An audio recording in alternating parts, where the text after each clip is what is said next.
No such exchange or discussion will be tolerated during this meeting or any other function of Valley MLS. This policy applies not only to the formal meeting session, but to the informal discussion during breaks, meals, and social gatherings. Those of you in the room have an agenda on your table. Please know that we will try to follow it as closely as possible. We understand that you have lots to do today.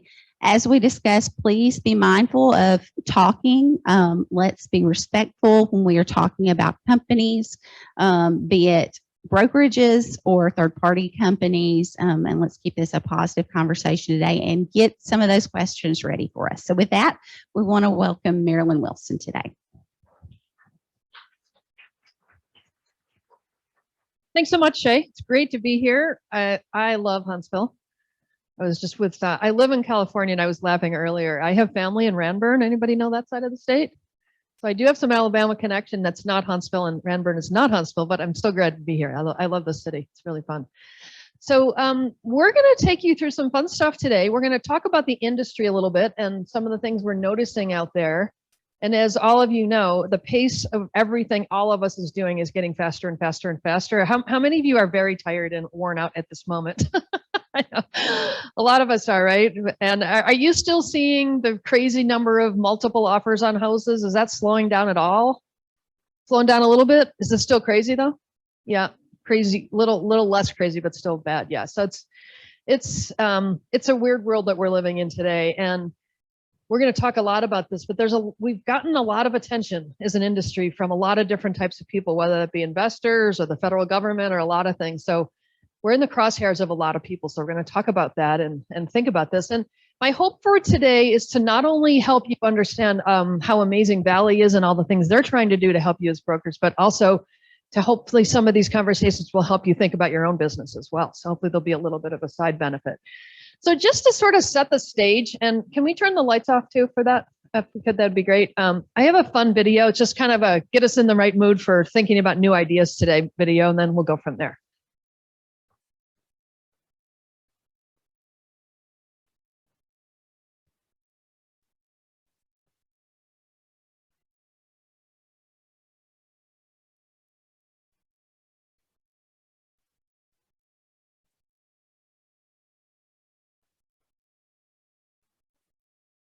Attention business owners, to help you through the current situation.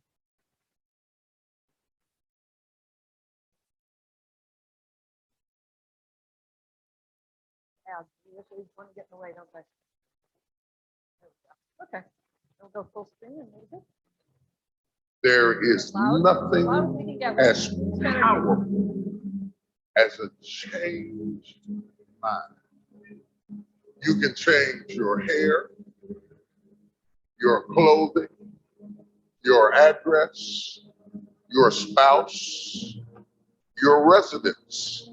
But if you don't change your mind, the same experience will perpetuate itself over and over again, because everything outwardly changed, but nothing inwardly changed.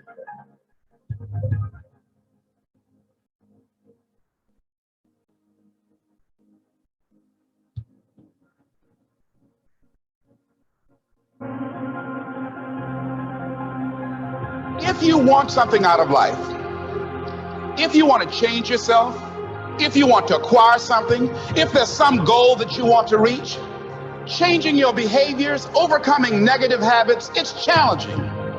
It's hard. Most people go through life never discovering what their talents are. Most people never develop their talents.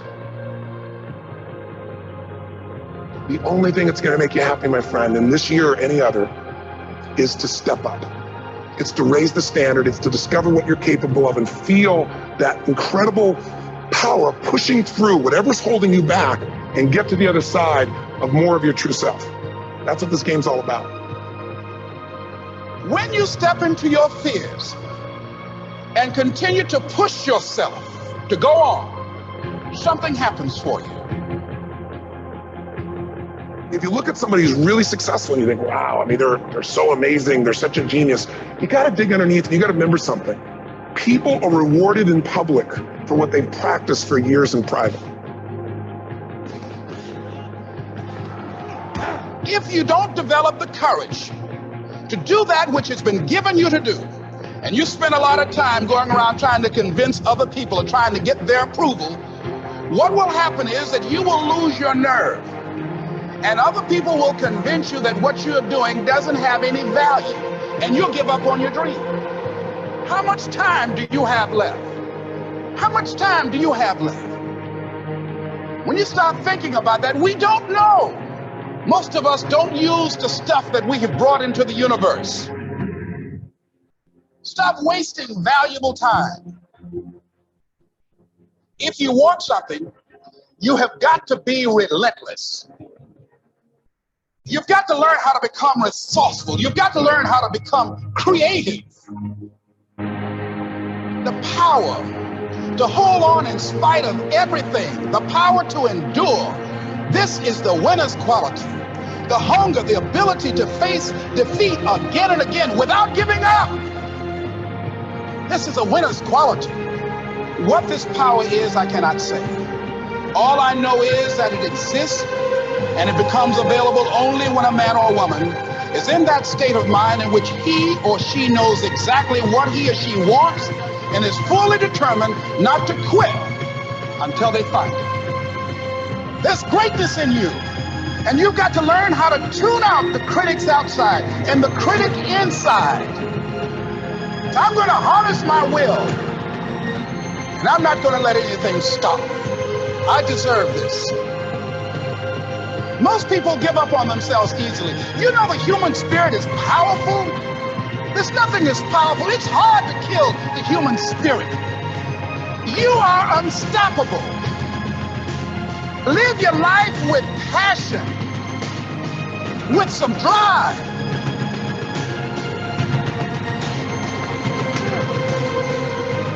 Most of us go through life without brakes on, holding back. Decide that you're going to push yourself. You've got to focus on you.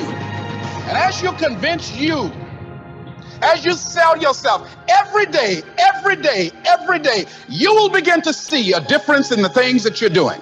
Selling yourself on your ability to perform a job, to achieve a certain objective. Telling yourself every day, here I go again. And I got what it takes.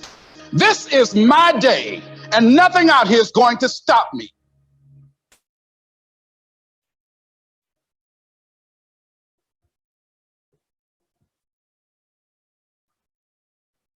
So what did you guys hear in that video? What did it say to you? Did any of those words talk to you, inspire you? What did you hear? You'll never see me come. What was that? Oh, I was like, who is that said that? Like, I don't remember that voice. Go ahead.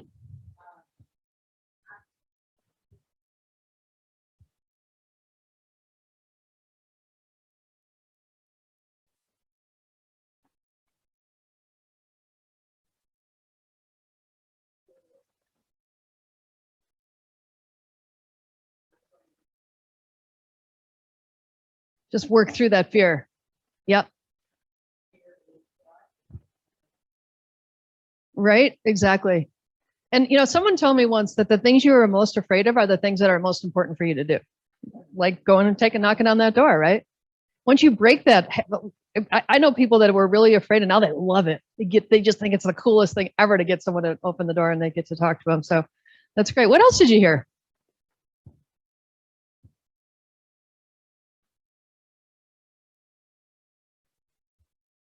Yeah, it's easier said than done, right? We all have those moments. You're lying in bed before you get up. You're like, I'm gonna go work out. Then you get up and you're like, I don't know. Do I really need to do that today? Right? You start checking email, and the next thing you know, it's 10:30, and that moment's gone. What else?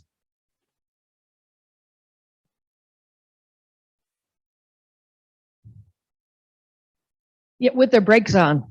I love that expression, right? Right? We undervalue ourselves a lot. And that's sometimes it can be external like they talked about, but I think a lot of times it's more in here, don't you? It's us telling ourselves we can't do something more than other people telling us.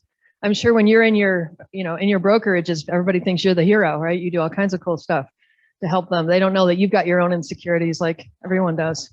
What else? What else did you hear?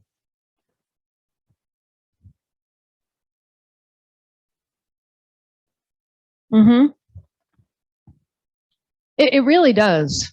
And you think about right now our business is insane, right? So we're all kind of head down working in our business. We're not necessarily working on our business, right? It's so hard to take that time to say, let's take a step back and think about if I have 8 hours in this day, what's the best use of my 8 hours to help my business, to help my agents, to help my clients, to do all of those things. But we just get caught up in the incessant of, I need help with this, I need help with this. And then next thing you know, the day's gone. So how do we find that moment to set aside? In fact, we just started something in our company and it's not easy to do it, but I'm telling you, it's great. So we spend 90 minutes a week, and it's like, that's on the calendar. You can't cancel it, to talk about ways to grow our business. And that one, you think 90 minutes, that's no big deal. It's not that much, right? But finding 90 minutes is not easy. And then actually using it productively. Like, I got to tell you, we come out of those meetings, we're so charged up. It's awesome. What else did you hear?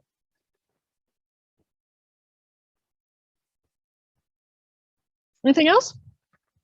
Okay, well, I'm going to kind of just show you how the Valley MLS used this. So we started with this when we started the strategic plan. In fact, we've been working on, how long have we been working on the strategic plan? 18 months, maybe?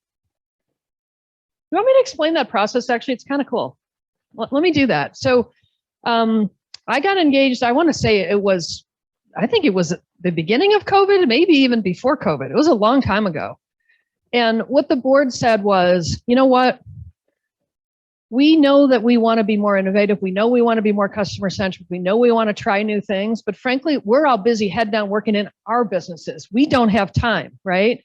So can you help us not only bring ideas, but also facilitate conversations where we just show up and you do all the work and then we come up with great ideas and you capture them and then we keep going. Basically, that's what happened, right? So we had some really good discussions. We had them like once every couple months for literally 18 months. It was a long process. And then at the end of it, we had a session, and you're going to see the outcome of that today, of, okay, after all of that learning, all that discussion, all that examination, what are the best things we can do to make our business more valuable to the brokers and to the agents that they support? Because Valley's here it's about you, right? They're here to enable greatness. It's not about them in and of it themselves. It's about what can they do to support your business. So a lot of the process included, and you're going to see some of the results, it included talking to you, talking to your agents and brokers. We did interviews, talked to consumers. We talked to a lot of different people to say, all right, what's the best way for us to be valuable to you? Because if we're not, then what's the point, right? We don't want a company that you just feel like I got to pay my dues and I don't get anything out of it. That's a total waste of time. And unfortunately, there are MLSs around the country that brokers feel that way about, and this clearly is not one of them, as you'll see. So it's awesome. All right, well, let's go keep moving then. If you want to move that, Sean, to the next slide.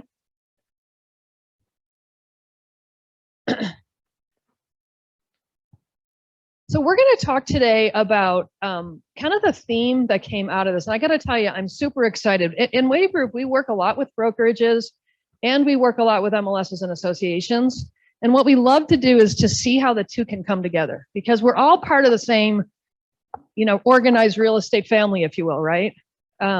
In some markets, you see the MLS wants to do one thing and brokers want them to go somewhere else. That's exactly the opposite of what happened here.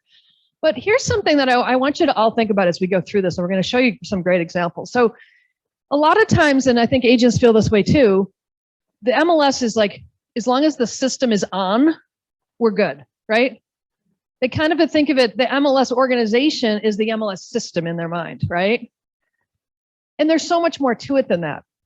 A Valley MLS is anything but a utility, but that's kind of how a lot of people have perceived it historically, right?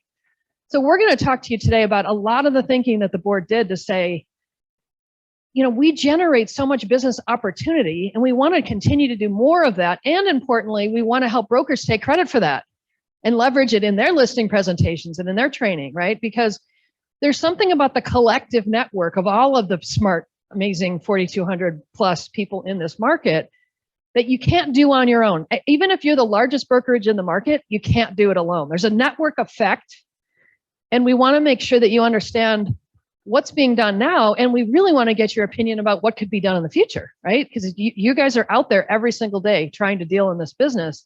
What can we do even better? Okay. So that's kind of, it's a fundamentally shift. Like think of Valley MLS as a marketing partner, not as a utility. Does that make sense? And then we're going to show you some ideas about that. And I'd love you to say, you know what, I don't buy it. Like, I don't think you are one of those. Like if you've got some other feedback, I'd love to hear what you have to say about that. Okay, let's keep going. So we're on this till 11:45. I'm going to talk about the industry. I'm going to talk about all those different customer perspectives. And then we're going to actually take you through the plan and get your input and thoughts on that. So, okay, let's keep going.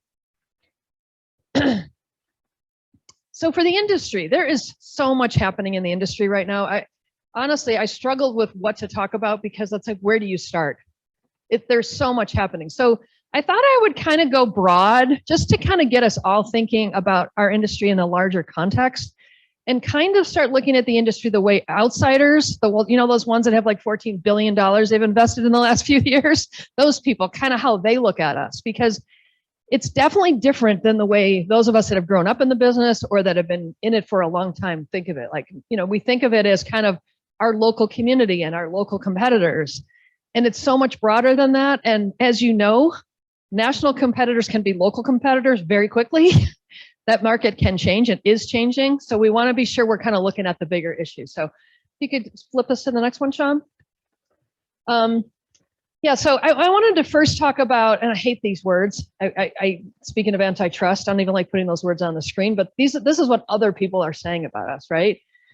So there's this energy building, whether that be from, attorneys around the country, whether that be the federal government, we're going to talk about them in a minute, that somehow believes, and I don't know if it's naivete, I don't know if it's just people have an axe to grind, I don't know what it's about, but there's this sort of energy shift toward real estate is somehow trying to be exclusive or not as transparent as it should be, or not as supportive as it should be.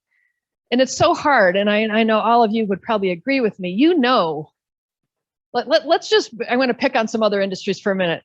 Accountants, attorneys, other quote professional services providers. Do they talk to you at 10 o'clock on Christmas Eve when the deal hasn't closed yet? Would you ever see one of them with the level of support that realtors provide? Not only professional business support, but personal support. You guys are like guidance counselors, right? I mean, you're doing, like a psychologist, exactly. And so it hurts me personally, and I'm sure it hurts you when people say things like this. It's like not providing access. Are you kidding? I'm talking to you while I'm eating dinner. Like, what are you talking about? It's crazy, but this is what's happening, right? So while we believe that, this is what other people think. And so we have to be sensitized to it, and we have to think about, and this has a lot to do with policy too, right? Like there's more and more policy, proactive policy, frankly, that people are putting in place to try to address this. Because we don't want to be the MLS that they focus on, that the DOJ comes down and says, oh, those people in Huntsville, we don't want to deal with them, right? We need to keep ahead of it. And that can be uncomfortable for all of us. I just had a conversation a couple days ago with a group of brokers, and there's a thing called the listing attribution. Have you guys heard anything about this? I know you guys probably have, but I don't know if in general, but I'll tell you the quick idea, okay? So if you go to a listing detail page today on an IDX feed, right? The branding of whichever agent or brokerage it is, that's way at the top, as it should be, right? But right now at the bottom, there's a very small line usually that says, listing brought to you by XYZ brokerage, right? And there's no way to connect into that brokerage that brought you the listing. But this is one of the things consumers are talking about. It's like, well, why can't I talk to the person that knows the property the best, right? There's some logic to that. As much as we don't necessarily want to agree with that, there is some logic. So the idea is to add a link at the bottom. So it would say brought to you by, Shay, and then you would click through and it would go to her website. So when I talk to brokerages about that, two sides of the camp, right? If I've got a really strong IDX site, I'm like, no, I want to charge you money every time they click through.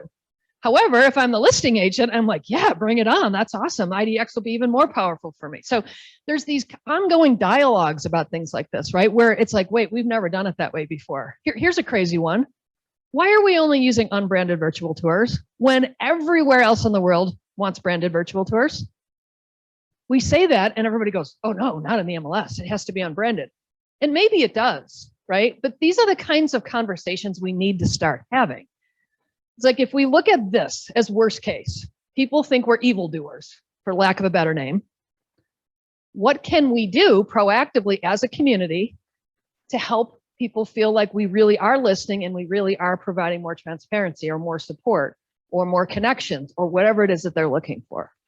So it gets kind of scary. That's the only word I would use for it, but we have to be sensitized to it. And so all of you guys that are here and online today, thank you so much for being here, because you're the group that's more engaged than average. You wouldn't be here, right? It'd be great to get your opinions on these kinds of things. And maybe there's something that's a really cool marketing opportunity for everyone we haven't even thought about yet that could help generate business and provide more transparency. Wouldn't that be neat, right? So that's the way we've got to start thinking, because we want to stay ahead of those in Washington or in courtrooms. I was just talking to one of the MLSs this week that's in one of these lawsuits, and they said, it's awful. The judge doesn't even know what an MLS is, never mind what it does and how valuable it is. The attorneys don't know what it is. And so they're just like following this sort of consumer rhetoric, for lack of a better name. And we're losing, because of course people are going to lean toward the consumer as opposed to a big company. So it's scary stuff, but it's going to require flexibility and great thinking and great creativity from everyone that's in the community to make this, to get us through this stuff and to hopefully prevent another round of it. Okay, next one, Sean. So this is, you talked a little bit about antitrust today, but I'm on this group called the National Small Business Association. It's awesome. It's the oldest small business advocacy organization in the country, and it's decidedly nonpartisan, which is so refreshing. It's nice to just be able to talk in balanced ways. And I'm sure you guys have seen a lot of this too, but real estate has clearly become a target for the federal government. They honestly believe that we're somehow trying to do something nefarious. I don't know. And so if you remember a few months ago, the DOJ was talking to NAR and the settlement that they were working on blew up. Do you guys remember that? Here's were the words. They withdrew from the settlement to permit a broader investigation of NAR's rules and conduct. What does that mean? So there's a couple words that they talk about that really scare me. Not scare me, but question the way we do business, right? One of them is they call tying. Okay, so you could argue that there's two different types of tying happening. One is I must belong to the association in order to get access to the MLS. There are states, in California being one, that's not a requirement anymore. And those were based on lawsuits that the industry lost, right? Then what about tying between local, state, and national? I must belong to this organization to get access to that one and to get. Now we think that's normal. We don't have any problem with it. We think it makes sense. We understand why each of those levels, if you will, exist. But if you're coming at it just as an attorney who's trying to litigate and thinks that word tying is really cool, and by the way, will get me national press, a lot of this has nothing to do with us. I'll give you a good example. I was telling Rhonda this story yesterday. So I used to be the head of marketing at Fisher-Price. So kind of, warm and fuzzy, 3-year-olds. This is awesome, right? Great, great, great. Now, any of you guys ever see those little cars, the Power Wheels cars? You might have had one, or your son or grandson might have one, or granddaughter. Those Barbie cars are really cute, by the way, the pink ones. I love those ones. Anyway, there was, I think it was 2 or 3 dads, and you can see how this could happen if you're a car person, that decided, there's one battery in there, and at one battery you can go 8 miles an hour. But what if I put 4 batteries in it? Could my kid go 30 miles an hour and be the fastest kid in the neighborhood? You can see how that could happen, right? Well, guess what happens when you take wiring wired for 1 battery and add 3 more to it? What do you think happens? Not so good. Exactly. It starts to smoke. None of them actually caught on fire, but they started to smoke. Nobody got hurt. One child was hurt in the process. However, what happened? November, kind of timing with Christmas, right? All the holiday buying, or the, what do you call it? The holiday party. They went after Fisher-Price like we were the devil incarnate. Fisher-Price didn't do anything wrong. It was 2 or 3 dads that got a little crazy that did something wrong, right? But did that come out in the media? Of course not. It was all about we were irresponsible and blah, blah, blah, blah, blah. You know how it goes, right? Why did all of that happen? Because the person that was head of the CPSC, Consumer Product Safety Commission, was trying to make a name for herself. She got national press. She was on the Today Show and on the right? It was all about her. So it cost the company $30 million. God only knows how much in a brand hit. And no one was hurt. It wasn't the company's fault. But can you imagine if Fisher Price went out at November 15th and said, oh, it wasn't our fault? Think anybody would believe us? No. That's the same thing that's happening in our industry, right? Question?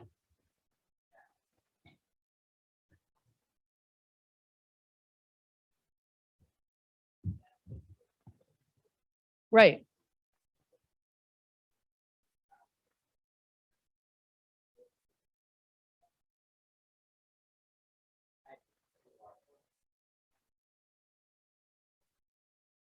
Right. Yep.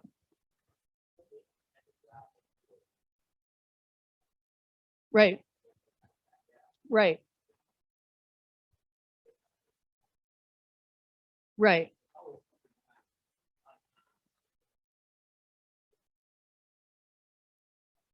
Exactly.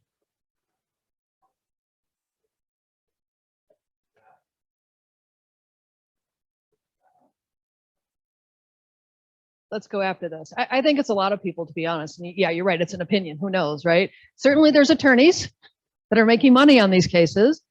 Certainly there's consumers that have seen it happen. Like the first one, who knows where that first consumer came from, but the second, third, and fourth, they're looking at that first one and going, wow, look at all the media they're getting. Look at all the attention they're getting. Look if they can really change. And then there's a couple of companies, and I won't mention their specific names, that believe that their business model is being affected by what we're doing, that somehow we're being exclusive to them. And I could go off for 20 minutes about why I think that's a crazy example, but nonetheless, that's another group, right?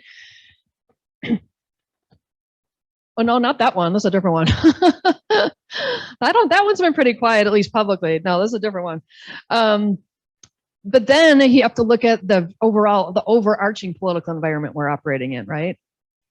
So there's always someone in DC that's trying to make a name for themselves. It's just a different group of people. So when we were working, I shouldn't say we, when NAR was working, it was more the Department of Justice. Now the Federal Trade Commission and a whole bunch of other agencies are involved with this stuff. So their whole agenda has shifted. But there's about 10 industries, real estate being one, that they're going after.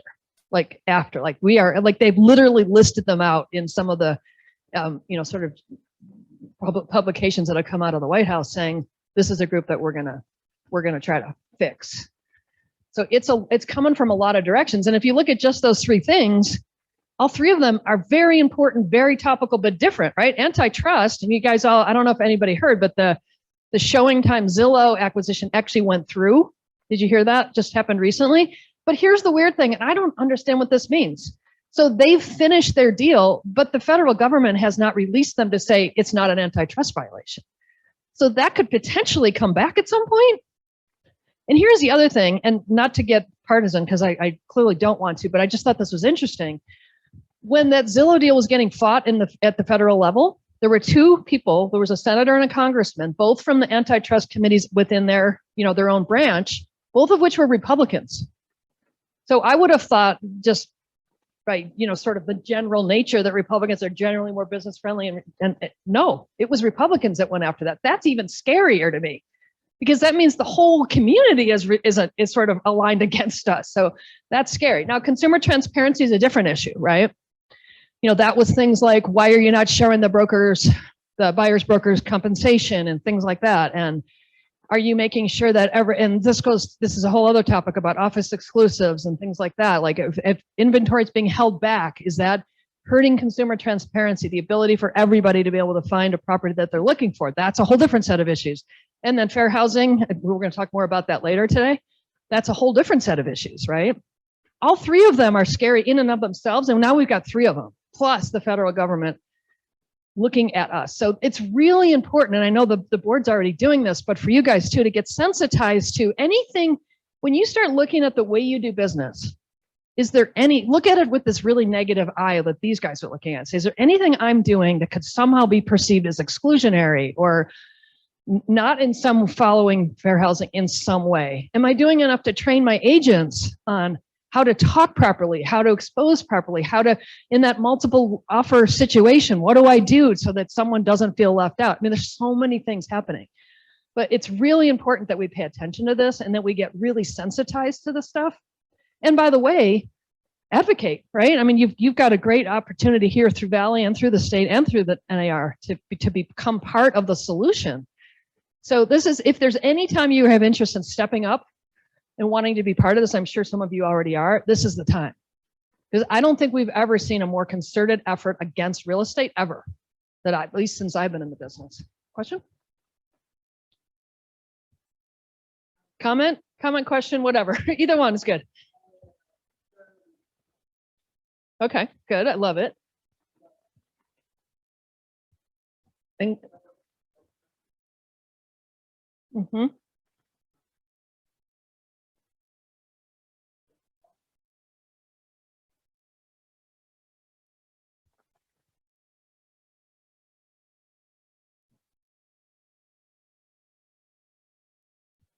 right.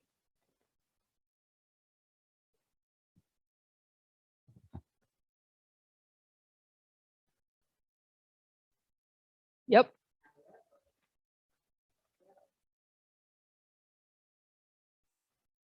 Right. So that's why brokers all have to step up.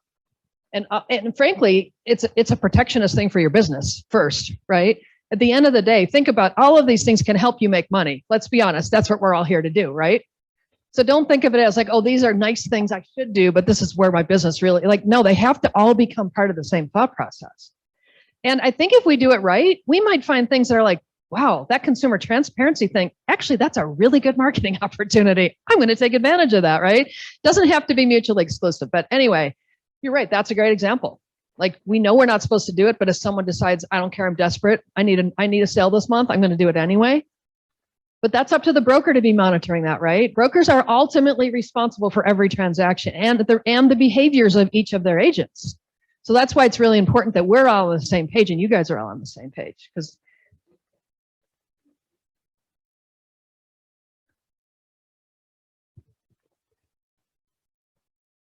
yeah.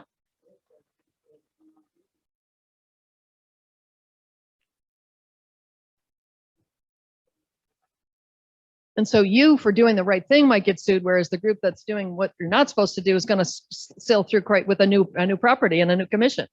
Yeah, it's scary. Yeah. No, I don't either, other than everybody stepping up is with their own individual responsibility. No, I mean, I wish I could tell you, but it's not easy. I mean, we're talking about a group of voluntary participants in a network, right? And if somebody's like, I don't care, I'm going to skirt the edge because I need the deal. And by the way, have any of us felt like that some months? Like, oh, geez, I got to close something. I might do a little whoop, just so I can get it. Comment?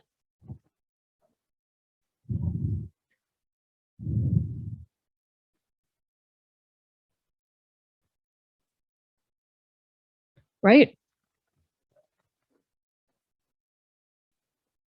Yeah.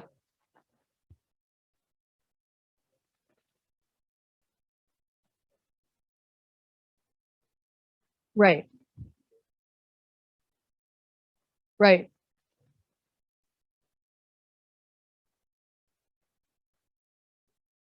Mm-hmm.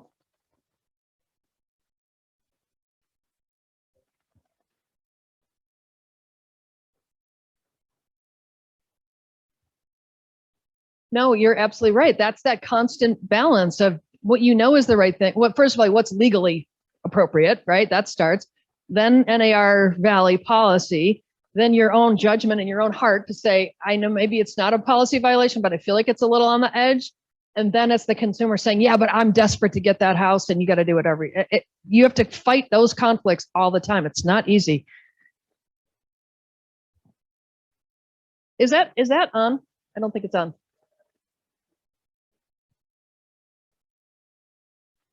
On now? It's on now, okay.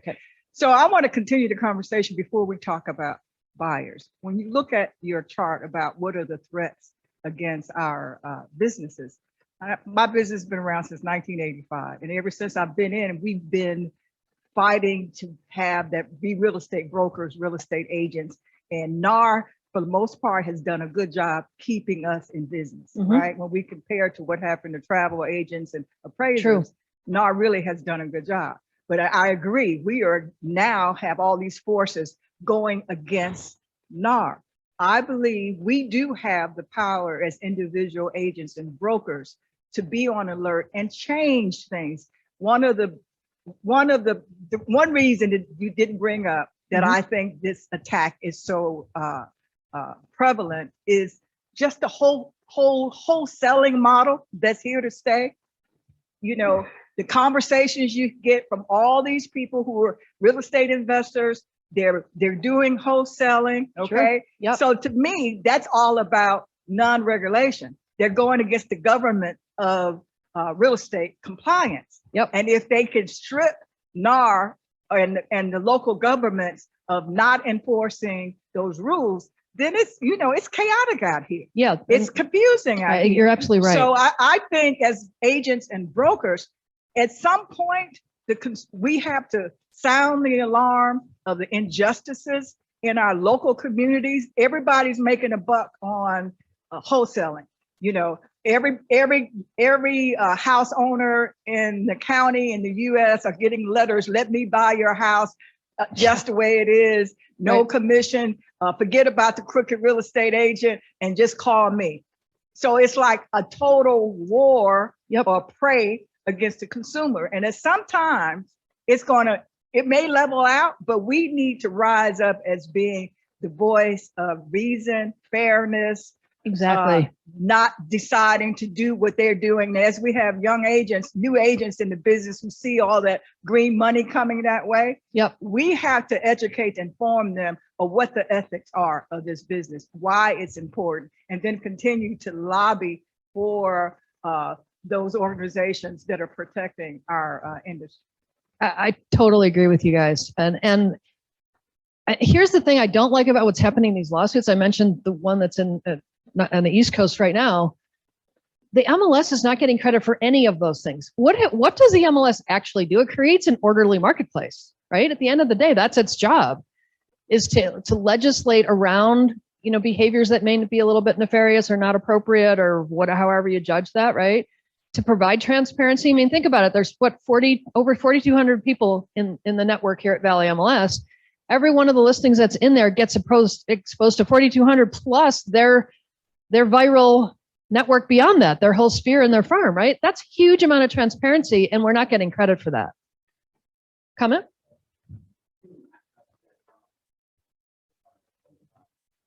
I just said, I don't know that everybody's thought about this, but this is probably really going to blow your minds when you're talking about love letters. And the whole concept of the love letter, like, no, don't do it, is because you're trying to keep everything numbers based as possible, right? Right. You don't want any kind of tilt one way or the other because it's a family versus a single person versus whatever, right? Well, let's all pause a minute, because technology is a wonderful thing. And when you go into somebody's house now, guess what? They're watching. They've already seen that it's a family or a single person, or that it's, you know, a red freckled guy, or that it's whatever, you know, I got a, you know, certain headgear on that indicates a certain religious faith. They already know it. 9 times I had a house that I went in and showed it. We had the best offer, and the sellers would not take our offer until my buyers walked through the house, because I did a video walkthrough.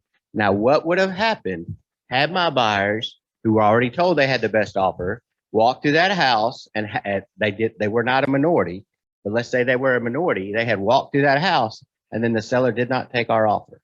So if you're listing a house, you need to advise your sellers, like, hey, either take the offer or don't take the offer. And I think you're going to talk about that in the fair housing stuff too, right? So let's hold on that one, because we've got an expert coming in to talk about that topic specifically. But you're absolutely right. It is not, like I said in the beginning, there's a good reason you guys are tired. It's a lot of work out there right now. And I don't think it's going to end. I think it's going to just keep being. Even if the number of offers slows down, there's still so many other dynamics. So it's really great that you guys are here to talk about this stuff. Okay, Sean, let's go to the next slide. Okay, so this is an eye chart on purpose. Kind of wanted to, this is This is the perspective that the prop tech world, that's what they call it now. I'm like, what the heck's a prop tech? You know, we used to be called MLS technologies. Now it's called prop tech, okay? So when a venture capitalist or some big outside investor, whoever looks at the industry, this is how they look at it today. So yes, residential is in there. We kind of think it's residential sort of the center of the universe, right? Because it's our center of our universe. And I'm going to show you some stuff that's very interesting, but there's media companies, there's commercial companies, there's mortgage companies, there's data companies. And those data companies, by the way, are very, very profitable companies. They're using your data and capitalizing on it. There's, you know, oh, you mean you can see it. There's a whole spectrum of different things, right? So when we think of competition, historically, we kind of think of it again as kind of our local community, right? The local brokers that we work with. The truth is, there's billions of dollars going into every one of those sectors, and any one of them at any time could become a competitor that we haven't even thought about yet. I mean, let's talk about media companies. Some of those used to be media companies. And guess what? They're brokers now, right? Some of those media, we're going to show this in a little while. Some of those media companies have become referral companies. So they're taking a much bigger chunk of the commission than they ever did. So when we look at the world, while it can get scary, we kind of have to look at it in the larger context, because people that are coming in and that are either trying to disrupt what you guys do or become part of that infrastructure or part of that ecosystem, this is how they're looking at it. It's kind of crazy. And honestly, I looked at this list and I'm like, I don't know probably 80% of the companies on that list. And I'm supposed to be an expert. I'm like, if I don't know, I'm sure most of us don't know, right? It's just, we just don't pay attention to it. So it's super important for us to think about that. And to think about, even within the brokerage community, the way that national brokers are looking at the business, how they're entering the market, what they're doing differently, all of that stuff's super important too. Okay, next slide. Now this is really interesting. And now this is really an eye chart, but I wanted to give you the perspective. The ones that are up at the top, in that little top square, these are people that have just raised money in the last 6 months. They've raised over $500 million, just the ones up in the square. The smallest ones on the bottom, where there's a ton of them, they've raised $25 to $50 million. So think about this relative to your own brokerage. Even if you're a large brokerage, even if you're a dominant brokerage, even if you're a national brokerage, that's a heck of a lot of money. Your margins are what? About this big on a good day? Where does your capital come from to compete with these guys? And these are a lot of people, and they're, you know, they come in, they're a bunch of MBAs, they're a bunch of, I hate to say it, but they're Californians, right? They think they're smarter than everyone else. They've gone to Stanford and they, you know, right? And they just think they're smarter. And guess what? They're raising money and they're convincing people they're smarter. That's the hard part, right? Even in the brokerage community, if you look at the hot tickets, I'm going to look at that in a minute, and the valuations, it's not for the traditional businesses that have done the right thing for the consumer for year after year after year. It's the new sexy ones coming in like, ooh, look at them. Look how much, oh yeah, let's give them a big valuation. So I'm not trying to scare you and say, if I don't have $50 million, I'm out of business. But what I'm trying to do is help you understand that we got to get really smart, right? And sort of like guerrilla marketing, right? So how can the MLS become part of that? Because collectively, while these guys don't have $50 million either, and not even close, collectively, there's a power and a marketing impact you can make that won't cost you nearly that. So going it alone versus working together can be a really big difference. And and this has been historically, not so much in this market, but in others, where brokers think of the MLS as competition. Like, don't think of them as that. This group's here to help you, right? So and actually we got some really good feedback I'll show you from brokers that said, these guys are doing a good job of that. Let's keep it going. But it's not easy yet. So you've got all this personal, individual consumer dynamic, like you guys were just talking about, and then lay this on top. So it's coming at you from all directions. It's not an easy time to be in this business. You got to be really smart. You got to be really connected to what consumers are looking for, what your agents are looking for in order to make it through this gauntlet. And I don't think it's going to slow down, because these guys are making money at it. The venture capitalists are making money now at real estate. So they're like, oh, we like that one. We just talked to one the other day. They raised $50 million in 3 weeks. Huh? $50 million. Have you ever seen $50 million in your bank account? I know I haven't. It's crazy. Okay, next one.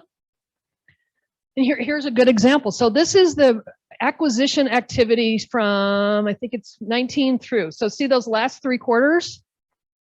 See how much faster it is? And so, you know, when you open up any Real estate communication, you see this one bought this one, and this one bought this one, and this one bought this one. Like that's not slowing down. And it's not just residential, it's across the board. There's a bunch of mortgage technologies getting purchased, a bunch of different things. So that pace has significantly increased, which creates more uncertainty. Let's just pick on the one that was created a big hubbub in the MLS world, right? Zillow buying Showing Time. Well, everybody liked Showing. You guys have Showing Time, right? Yeah, I mean, everybody liked the product. There's no problem with that.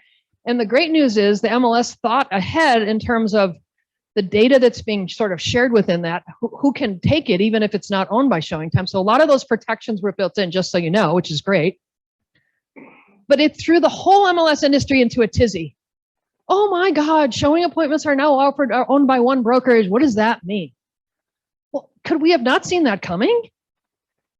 I mean, Showing Time bought CSS, which was the only major competitor.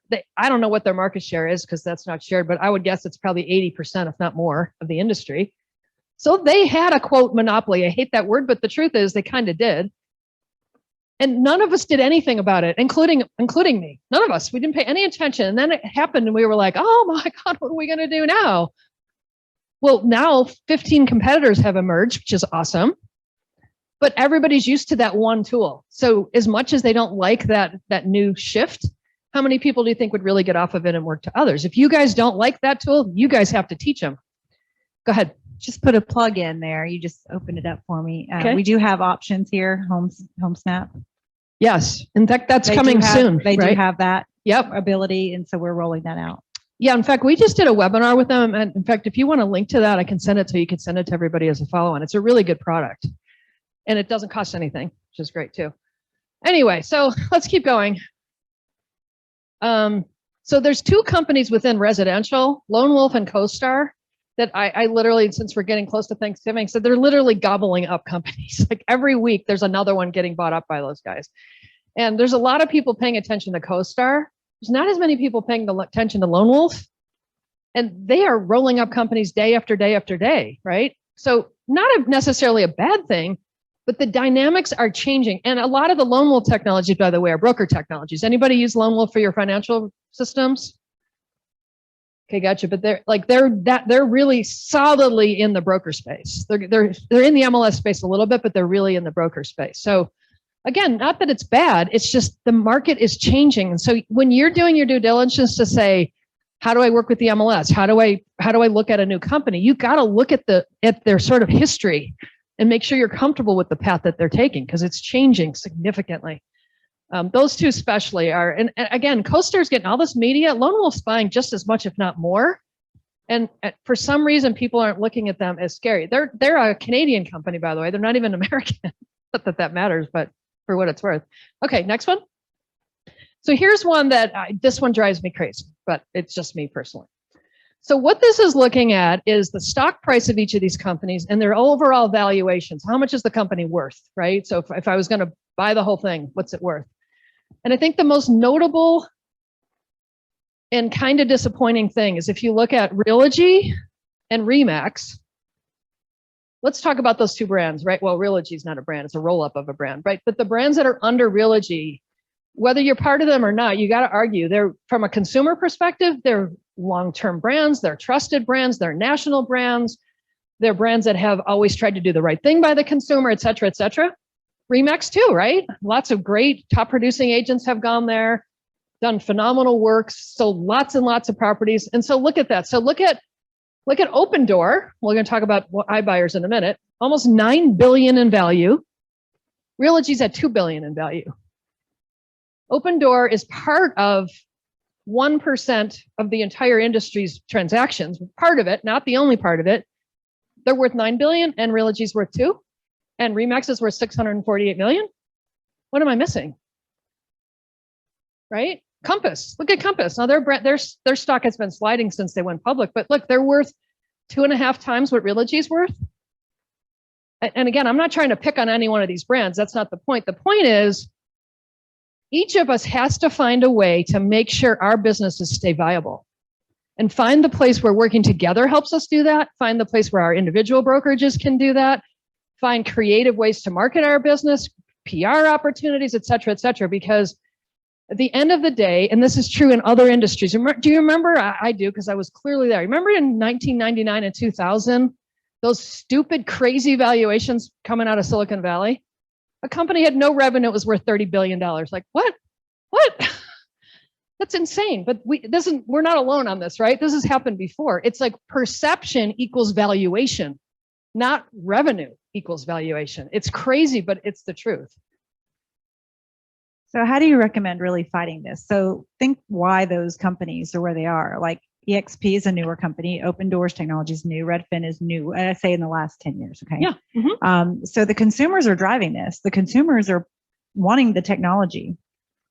They are replacing us with technology. So how do we serve those consumers the best we can? They are going to technology that are making those companies worth that amount of money. I mean, it sort of starts there, right? We all do it. We all get on our technology and our computer to help us get what we want. So how do we fight that? I mean, how do you? No, it's I don't think it's just technology, but certainly it's also press coverage and it's perception, right? Each of these companies is doing something to create value. And by the way, Realogy's gone way up in valuation, which is awesome. They've definitely were like $3 at one point. So they're way back up, which is awesome. But yeah, I mean, how do you position yourself as a brokerage and as an MLS community to say, we've got what you need to make good decisions, to make, profitable decisions, to support you, to help educate you about the entire process? So there's a partnership, right? And that's really what Valley ultimately came to, is there's a partnership that, of course, they're never going to do what you guys do with your own secret sauce, right? Each brand wants to differentiate itself in the way it wants to. And yes, you can use technology, you can use PR, you can use branding, you can use TV, you can do whatever you want, right? But there's a role that none of you can do on your own. And that's really what Valley's job is. And to find out, the group, I think, did a phenomenal job of finding the line of saying, we want to help, but we don't want to get in the way. And there may be other things that they can do to help you more, but it's not easy. It's really not.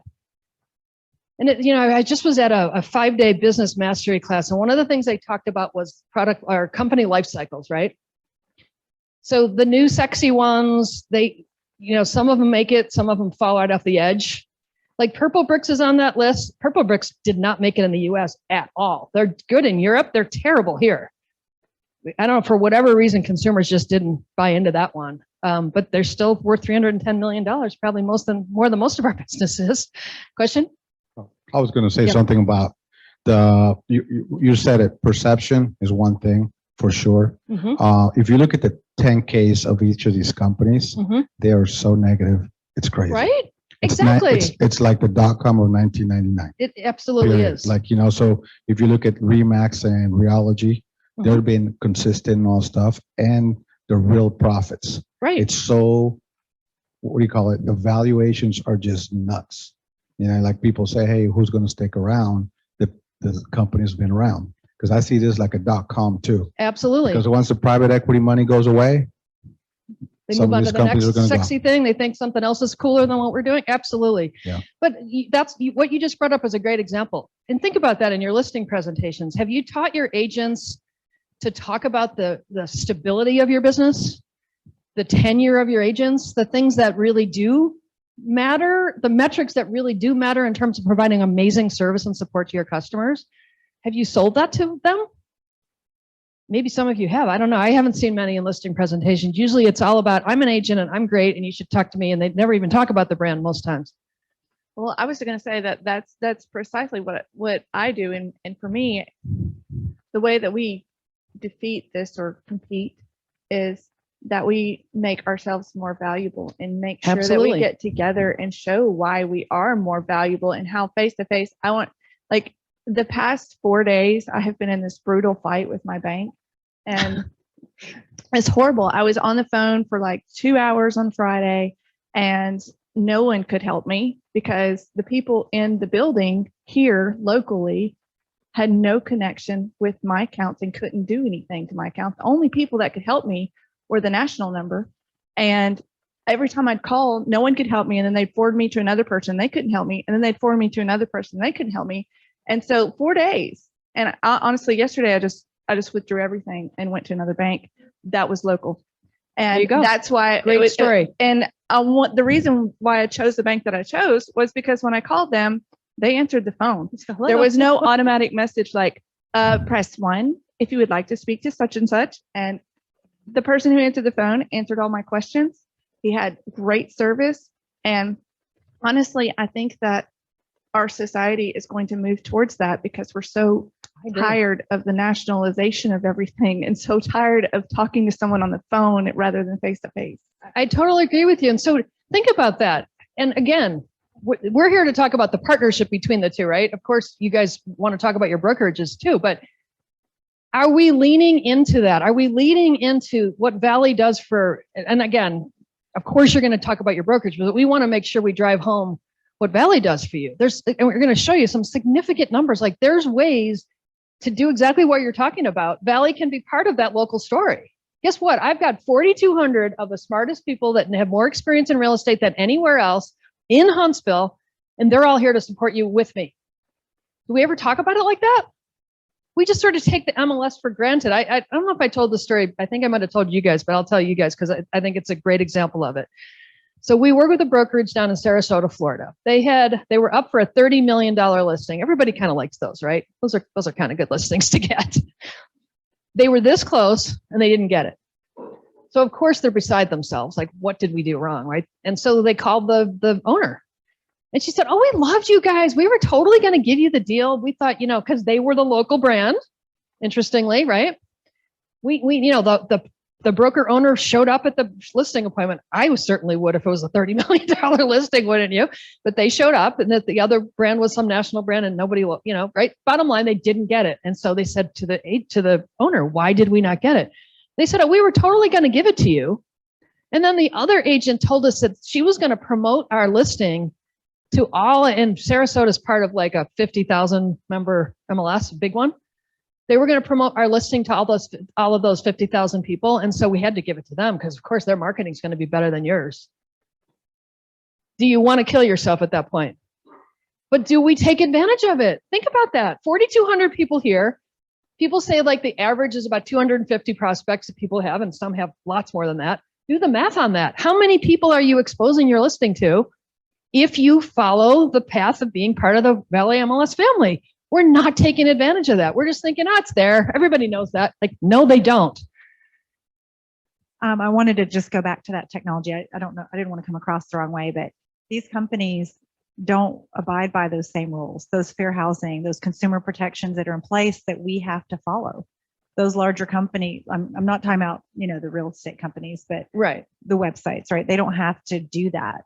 And we do. And I think brainstorming wise, like if we continue to push that, like Josh and the team is doing a fantastic job with that, saying we're here for you, we're local. And we take all these CE courses. We have fair housing rules. We're there to protect you. Exactly. And these guys are out for profit. I mean, I have a friend who, he told me the other day he's in New York. He's like, oh, we raised 500 million in like 6 months. Not a big deal. And that's his job, to buy real estate all over the US for their fund, for their REIT. Right. And it's just, every time I talk to him, I get sort of sick to my stomach. I'm like, well, what are you going to do? Convert all these subdivisions into rental properties?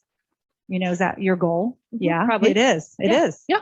And that is Take not, more inventory that's where we are so valuable. Like we are there literally to protect people that don't know what they need protection from. It's kind of like we all have to stand up and remind ourselves, like pretend that it's the first day you've ever been in real estate and you're trying to explain to someone the value that a realtor provides. And the individual realtor, the brokerage that supports them, and the MLS that supports them. Think about that as a triumvirate, right? I think agents sometimes feel like they're all alone. It's like their story. And if their story doesn't work, they're not going to get the deal. They're not leaning into saying, my brokerage is amazing. That's why I'm with this group.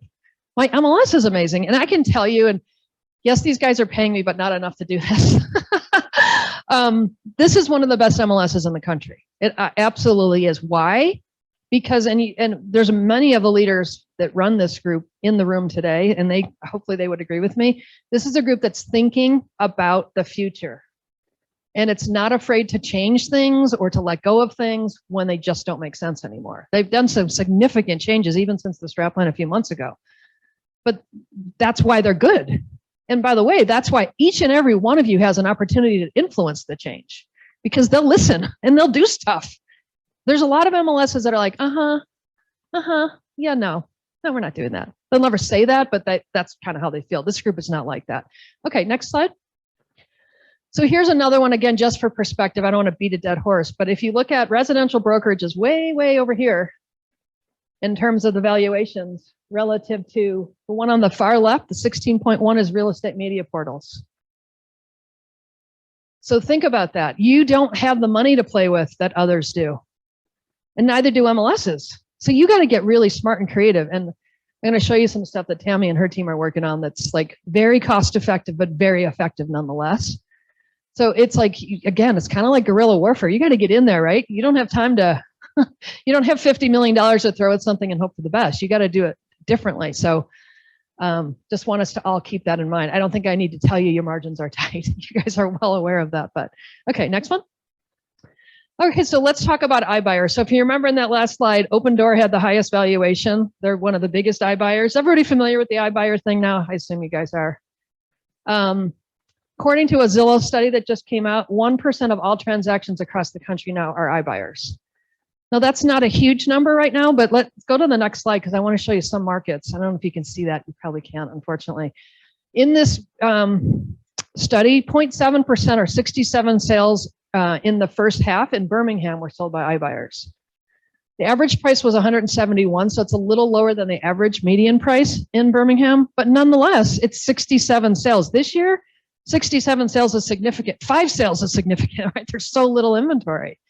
So in effect, this new business model is taking inventory off the table that you guys might have sold. Now, there are ways, and if any of you haven't done this, I would definitely reach out to all the iBuyers because there are ways that brokers can get really powerful seller leads from them and very effective. Some of my broker clients love the leads they get from places like Opendoor. But if you go in the top, and you probably can't read them, I'll just read them real quick. So yes, it's 1% overall, but in Atlanta, it's 3.3 and up to 5.3 in Q2. In Phoenix, it's 5.7. In Dallas, it's 4.3. In Charlotte, it's 5.3.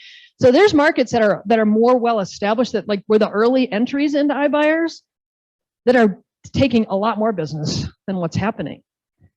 So again, that's another thought process to think about in your brokerage. And do I bring iBuyer in as one of the options so that I'm fully representing, I'm fully transparent of all the options?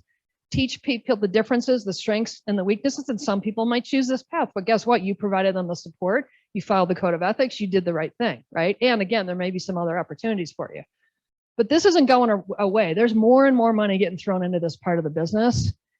We did some research with consumers because I really wanted to hear what they had to say about it.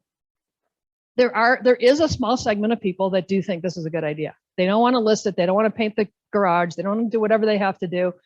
They got to get out. And this is data that I'm not so confident in, but I think it's going in the wrong direction.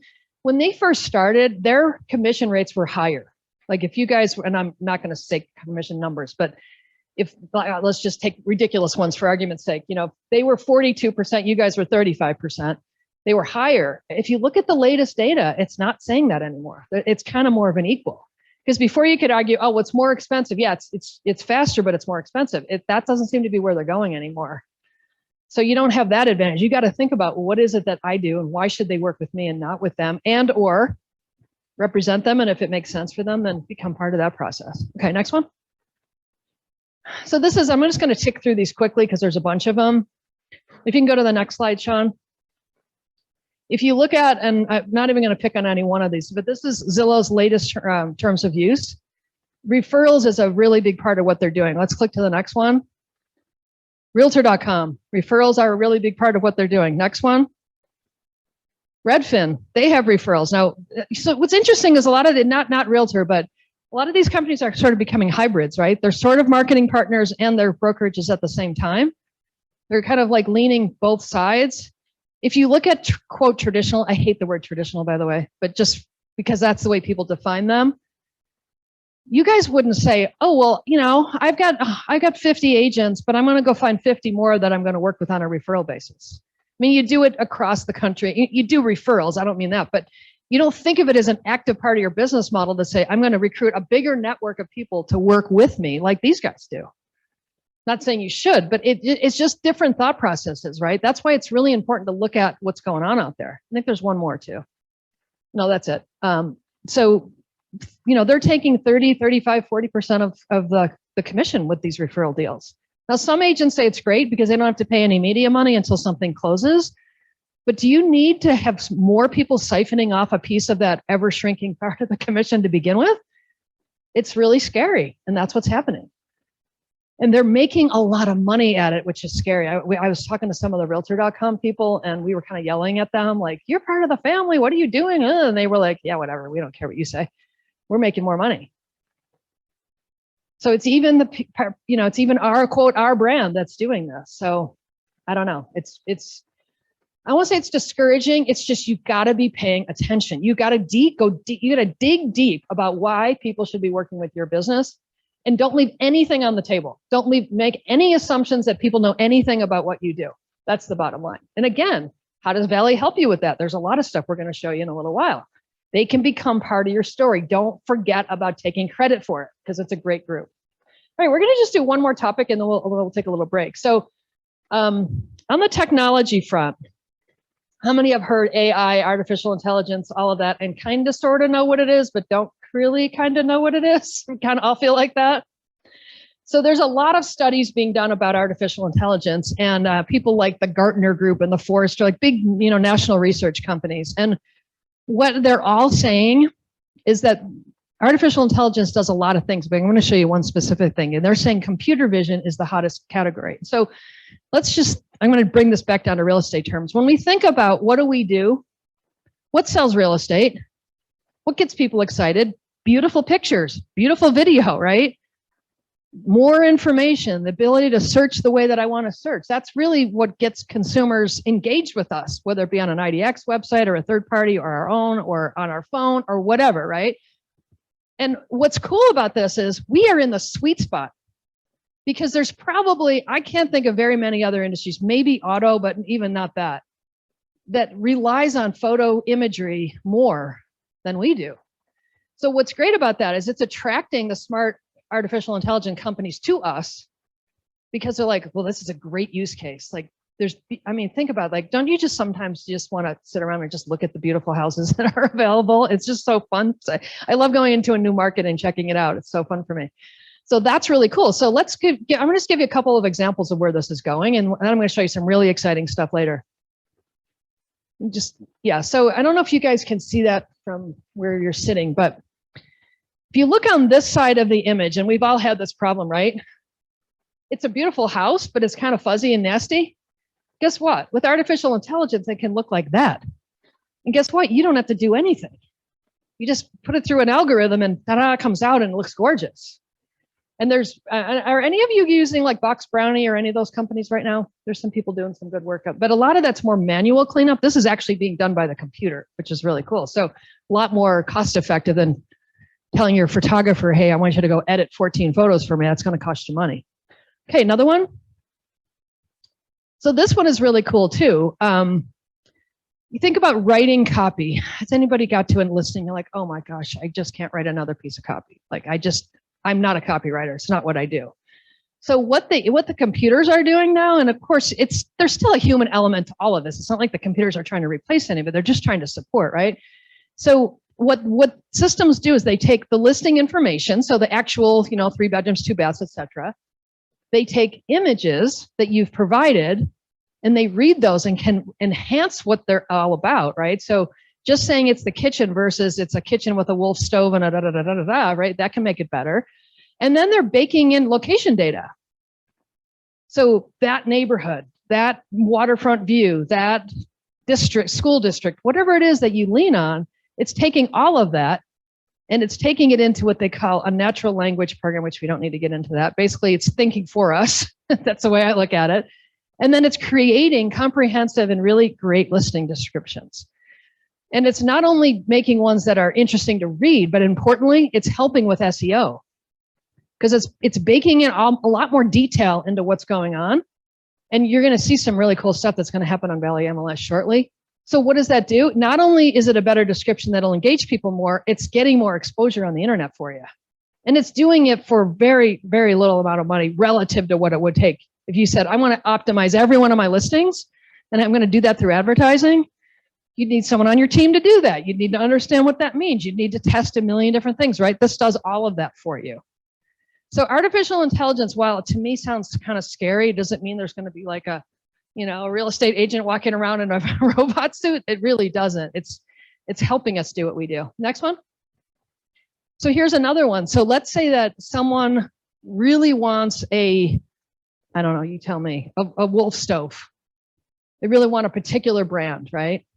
Or they want to really make sure that there's these are pretty basic ones, microwave, refrigerator, et cetera like that. But double ovens, not necessarily. I love a double oven. How many have double ovens? They're the best, right?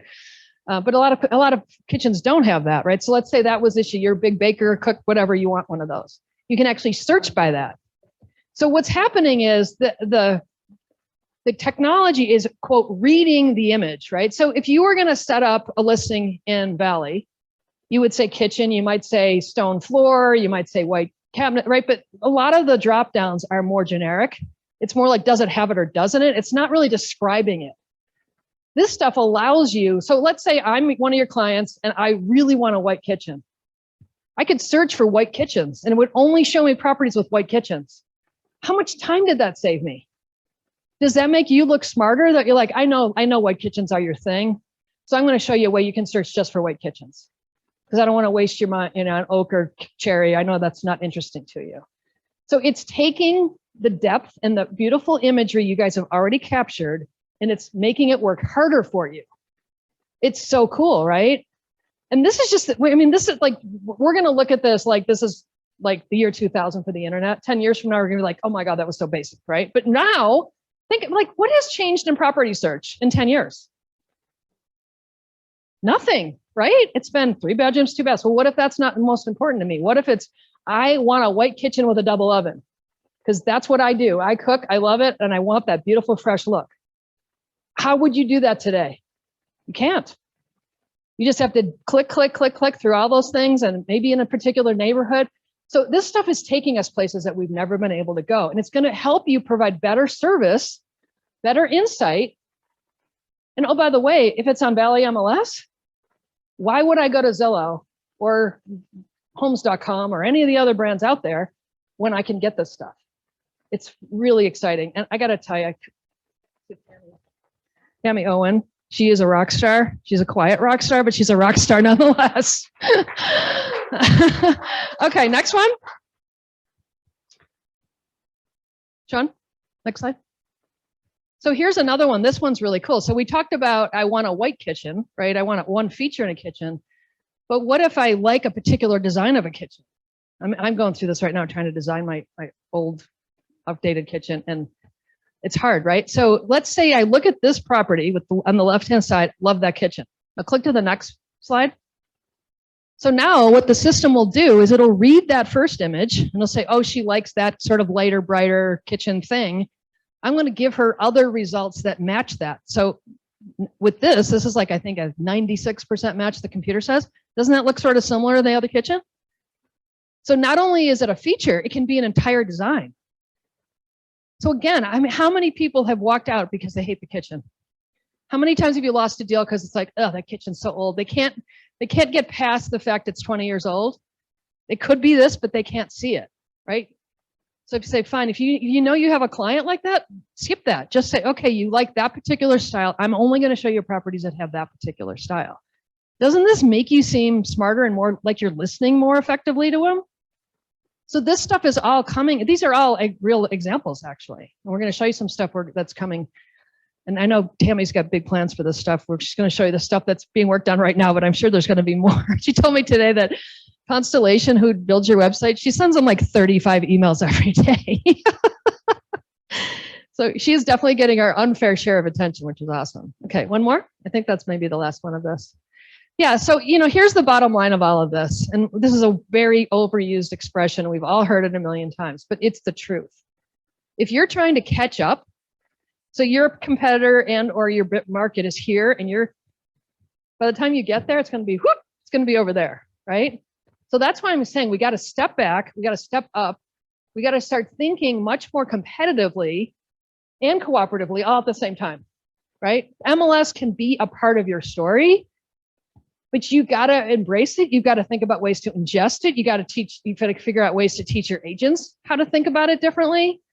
And maybe that stuff Valley can help you with. I mean, we could talk about that. Maybe there's training they can do. I don't know, but this is super important. You cannot think we're in business as usual. You know, how many times have you heard, oh, well, not in Huntsville? Guess what? Don't think that way. Number one, Huntsville is a very progressive city. Let's be honest. It's growing like crazy. It's literally got rocket scientists here, very smart people, right? You are a hub. You are a leadership city, certainly in the Southeast and really across the country. You got to think differently. There's just no choice. So this group's come to you with some great ideas. And again, maybe there's more, but this is kind of where I wanted to drive home. Anybody have any questions? And we'll take a little break. All right, good. Let's just take, how long? Maybe 10 minutes? So let's say 8 minutes. So we'll be back in 10 minutes. How's that? Thanks, everybody.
All right, let's keep going. And thanks to again all of you that are online today. We really appreciate you being here.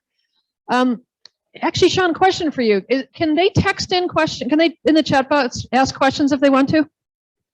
So yeah, if anybody that's not in the room wants to offer a comment or wants to ask us a question, feel free to do that, and we'll do our best to answer that. All right, let's keep going. Can we go to the next slide, Sean? Okay, so this is a little. We're gonna kind of flip mindsets here for a second, but we were talking earlier about the value of the MLS and how we sometimes don't take full credit for that. So Bright MLS, which is an MLS that has 95,000 subscribers, they're in the north or the mid-Atlantic region. They cover about 5 different states, about 40,000 square miles, and everything from beach property to Washington, D.C., to mountain property to suburban, rural, urban, all of it, right? So they did a study. We were actually part of this. It was pretty neat. And what they were trying to do, this goes back to, Tamara, some of the stuff you were talking about earlier, was demonstrate that logically, if you put a listing in a network that has 4,200 plus people in it in your local market versus saying, no, I'm going to be just my office exclusive, or I'm going to do it offline in some other way, is it worth more money? In other words, can you make more money if you're part of the MLS? And does it provide more exposure and transparency and all the things we were talking about earlier if it's part of the MLS? And so what their study showed, again, a huge swath, all different types of properties, all different price points, was that properties promoted on the MLS sold for anywhere between 6 and 22% more than their comparable properties off MLS. And in this study, if you want to flip to the next slide, I just want to give you a little bit of the detail on it. So this was actually measuring almost 500,000 properties over a 2-year period. It was covering Baltimore, Washington, parts of Maryland, parts of Virginia, and parts of West Virginia, and every type of geography, like I mentioned. And so it was a good cross section, right? It's like if you can't say, and one of the things they did was if something was listed as like an, part of an estate or part of a REIT or all the things that are kind of weird one-offs that we would never sell normally, that was taken out of the data, okay? The other thing that was interesting was that in their market, and I don't know if it's I don't say it's as bad, is prevalent here as it is there, 27% of the transactions, even taking all those kind of anomalies off the table, were off MLS. So I would argue, and I'm not going to get too serious about this, but that if you want to do the best job for your agents, for your clients, you want to give it the best chance to have as much exposure as possible, and to tell your client that you're trying to give them as much access to as much inventory as you possibly can, giving them a fair shot, the MLS is the right answer. Does that make sense? Now, are we talking like this to consumers right now? I think, and I'm picking on myself as much as any of us, I think we take it for granted. We just say, well, of course people know that. They don't know that. And you could use this study. This might be something that you guys wanted to try to do in this market and see if you can quantify a similar type of result. It might even be better. Who knows? But this is the kind of thing and this is what the board's talking about, which I think is really exciting, is they're trying to look at all of the data, information, aggregation of all the stuff you guys contribute and saying, how can we use that collection to help all of you do more business? Does that make sense? It's a very important mindset. It's all about this business generation, right? Yes, the MLS is here to serve your needs. Yes, it's here to put your listings in. Yes, it's to do a lot of the sort of technical things that it's always done. But it's more about how do you put it into your marketing mix? How do you take it and make it a competitive advantage, or even not even a competitive advantage, right? Because a lot of times I think people are like, everyone's got the MLS. Well, guess what? I told you that story, $30 million listing. That person did not make it feel like everyone had the MLS, and they lost a deal over that. And I don't know how many people would lose deals, but how many people could gain deals? That's the way I like to look at it. It's like, what can I use? And, people are like, well, I don't, that technology, everyone's got that technology. That's true. Everyone that's a member does. How many of them are taking full advantage of that technology? How many of them have taken the time to really get trained on that technology? I'll tell you an example. I worked with a broker. He had about 150, maybe 200 agents. And he said, Marilyn, the MLS is my secret sauce. I'm like, why? He said, I got rid of this tool, this tool, this tool, this tool, this tool. And I went in, I learned all this stuff. I learned how to customize it. I learned how to personalize it, like RPR, for example. He said, RPR is a fabulous tool. So I created sort of the small, medium, large version of the report. I went in and I added all my agents, the branding to every single one of them. And they learned that literally in 30 seconds, you can push in a subject property and bang, this 30-page gorgeous report clicks out with your branding. Away you go. I've used it myself. People are like, wow, you know a lot about real estate. I'm like, yeah, really, no, I don't. I really don't. I just have a good report I can pull on. So he got rid of hundreds of dollars in expense every single month from his brokerage and said, I'm going to just use the stuff the MLS does, and I'm going to make it a competitive advantage because I'm going to use it better than anyone else has. How many of you thought about the MLS that way? Good. Yeah, maybe more of you can. Because again, margins this big. Where can I save money? And oh, by the way, can the MLS save me money and make me money? This is a good partnership. I want to participate in that.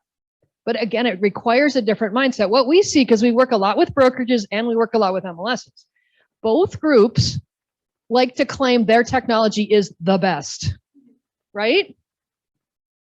And both groups want to help the agent use their stuff more. And it's not like, I don't think MLSs say, oh, don't use your broker technology. But the truth is they promote the heck out of it because it's good stuff.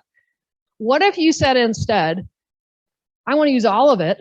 I'm going to find my favorites among what I do, what the MLS can do for me, save money in the process, and provide, importantly, to your point, great technology that maybe I couldn't have afforded to do on my own, or that maybe I couldn't do as well on my own because you don't have a whole training team behind you and a whole support team behind you and all of that other stuff, right? Again, just thinking about going back to what we were saying, mind shifts, right?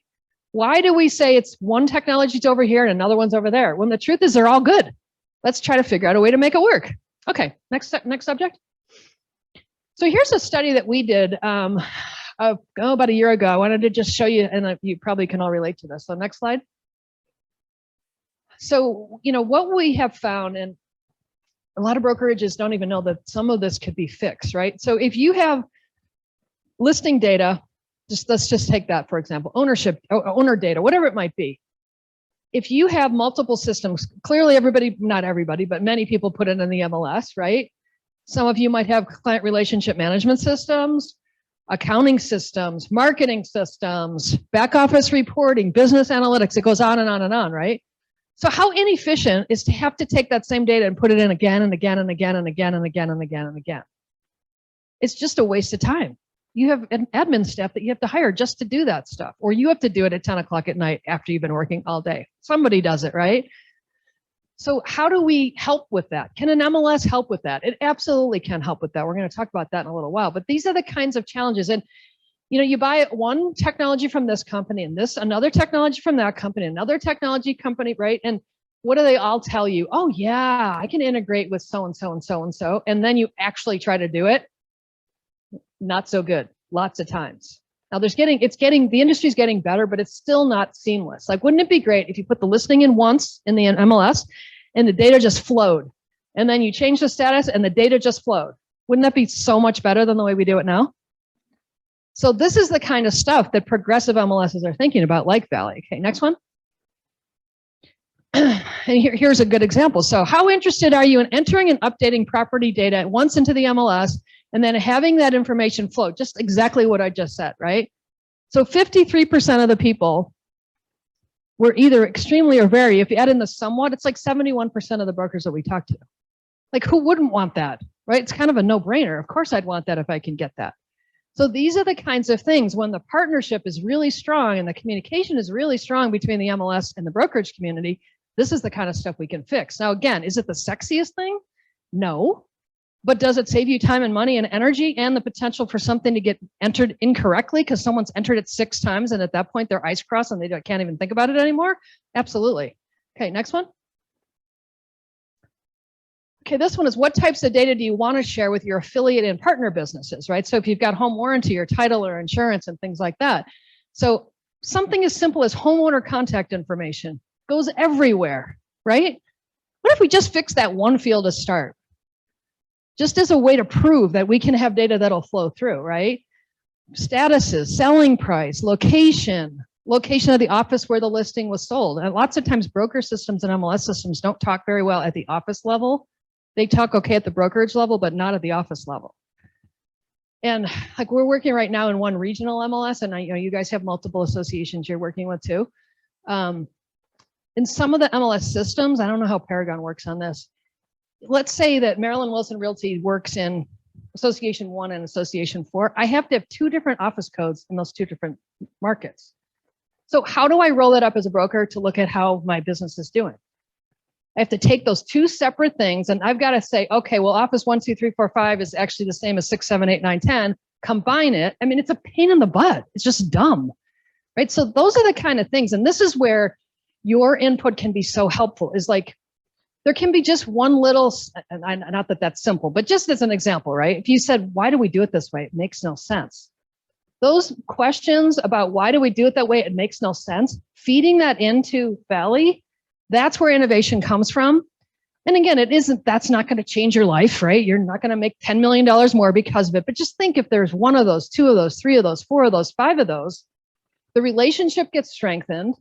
Your business, friction, if you will, people use that word in technology, the workflow, like it gets simpler. You take something that's frustrating, take it out of the mix. You know that stuff better than anybody internally could ever, because you're living it. So if you can feed that into the tech committee, into Tammy, into Josh, into Shay, into whoever that you know, or just send an email to I don't know, you probably have a support ad or suggestions ad, I don't know. That stuff can really make a big difference. Why? This group listens. This group does stuff. Some MLSs would just say, that's nice, and they would just ignore you and do nothing. Okay, next one. Okay, now we're going to get into some of the cool stuff that's available too. And again, there may be training opportunities. I don't know, but so it's great for me to say all these things. Oh, how do I make the MLS part of my story? And what does that mean? And how do I make it tangible, right? How do I make it real? How do I make it specific?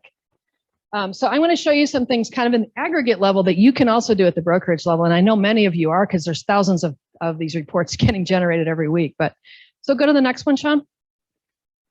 All right. How many of you use ListTrack right now or have been active with it? Okay. Homework for today. Everybody needs to go get on ListTrack. Okay. So here's what's really cool about this. And I'm going to show you at the, like I said, at the bigger level, but you can do it at the brokerage and even at the listing level. So this is in the past week, 1 week. This is what all of the collective things that Valley enables, whether that's IDX feeds, Valley MLS, HomeSnap, Homes.com, all the different places where your listings get pushed. There was almost 800,000 views in 1 week that Valley generated for you guys. Think about that. How much would it cost you to buy a social media campaign that gave you 800,000 views? No one listing could ever justify it. Probably most brokers couldn't justify it. 1 week, 840 leads. How much are those worth? Now think about if you got 840 leads from one of those third parties, they'd be taking 40% of that deal, 35% of that deal. These guys are taking nothing.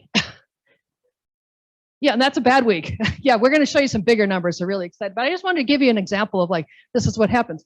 4,100 listings were favorited. So do we think that somebody that takes time to say, this is one of my favorites, that they're more serious than average? Absolutely, right? And 169,000 people shared them. So what does that tell you? If a husband and wife, couple, any kind of a partnership of any sort is looking for a property, and they're moving those listings around, these are people that are more serious, right? Not every single one of them. But what's cool, what's happening is Valley is enabling that more serious buyer or seller with all of your help as a network. They couldn't be doing it on their own. They're using and collaborating all the stuff you're contributing to do that. Okay, can we go to the next slide? Sorry to make you do that. So here's an example of, and this I think is really neat. So if you look at the MLS, like I think the portals have done a fabulous job of convincing all of us we can't live without them. Whether or not we all agree with that, at some level, it's like, oh, my consumer, and whether we think it or not, consumers are like, oh, is my listing going to be on blah and blah and blah and blah and blah? Right? They've been convinced that that's the place to sell properties. But look at some of these numbers. So The listings were viewed on MLS tools almost 350,000 times. They were shared 169,000 times on social media. And these are only from things like Paragon, the Collaboration Center. These are things that you guys use every day, right? Now look at this. I think it's really fascinating. So MLS, and again, this is 1 week. We're not talking, I'm going to show you some bigger numbers in a second. 1 week, there were 519 leads generated from the MLS. 1 week in the portals, which includes a whole bunch of the ones that you guys are well aware of, 162. So 2.5 times more leads were generated from the things that you guys use every single day. Why do you think that is? Why is the MLS doing a better job than all those people that are charging you thousands of dollars? What do you think? Anybody have any thoughts about that?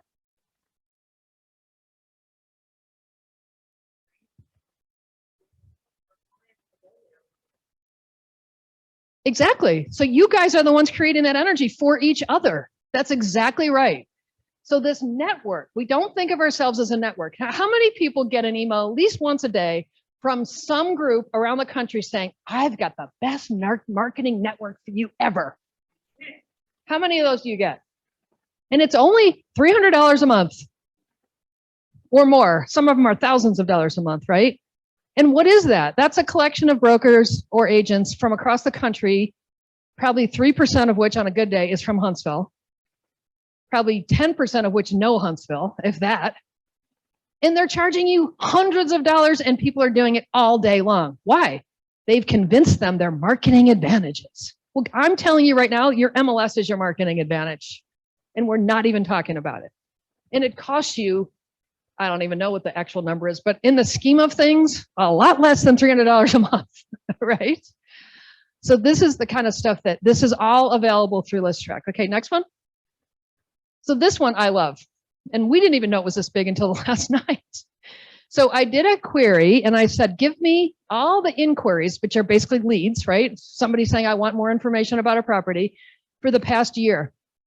In the past year, Valley, through IDX that you contribute to, Homes.com that you contribute to, HomeSnap that you contribute to, Paragon that you contribute to, Valley MLS that you can contribute to, 50,000 free leads, 50,000. That's a nice round number for a listing presentation, don't you think? We got to take advantage of this stuff. It's amazing. So, and you know, it's just, it's exciting stuff. We talk in these terms all the time, but not when it comes to the MLS. And the truth is the only way that's happening is because all of you are contributing to it. Not any one brand could ever do that. It's really exciting. Okay, next one. Same thing with saved listings. Look at, in that same time frame, there are 26,000 listings saved on Valley MLS alone. Not to mention, look at Paragon, look at HomeSnap. These are all tools that you've had for a long, long time.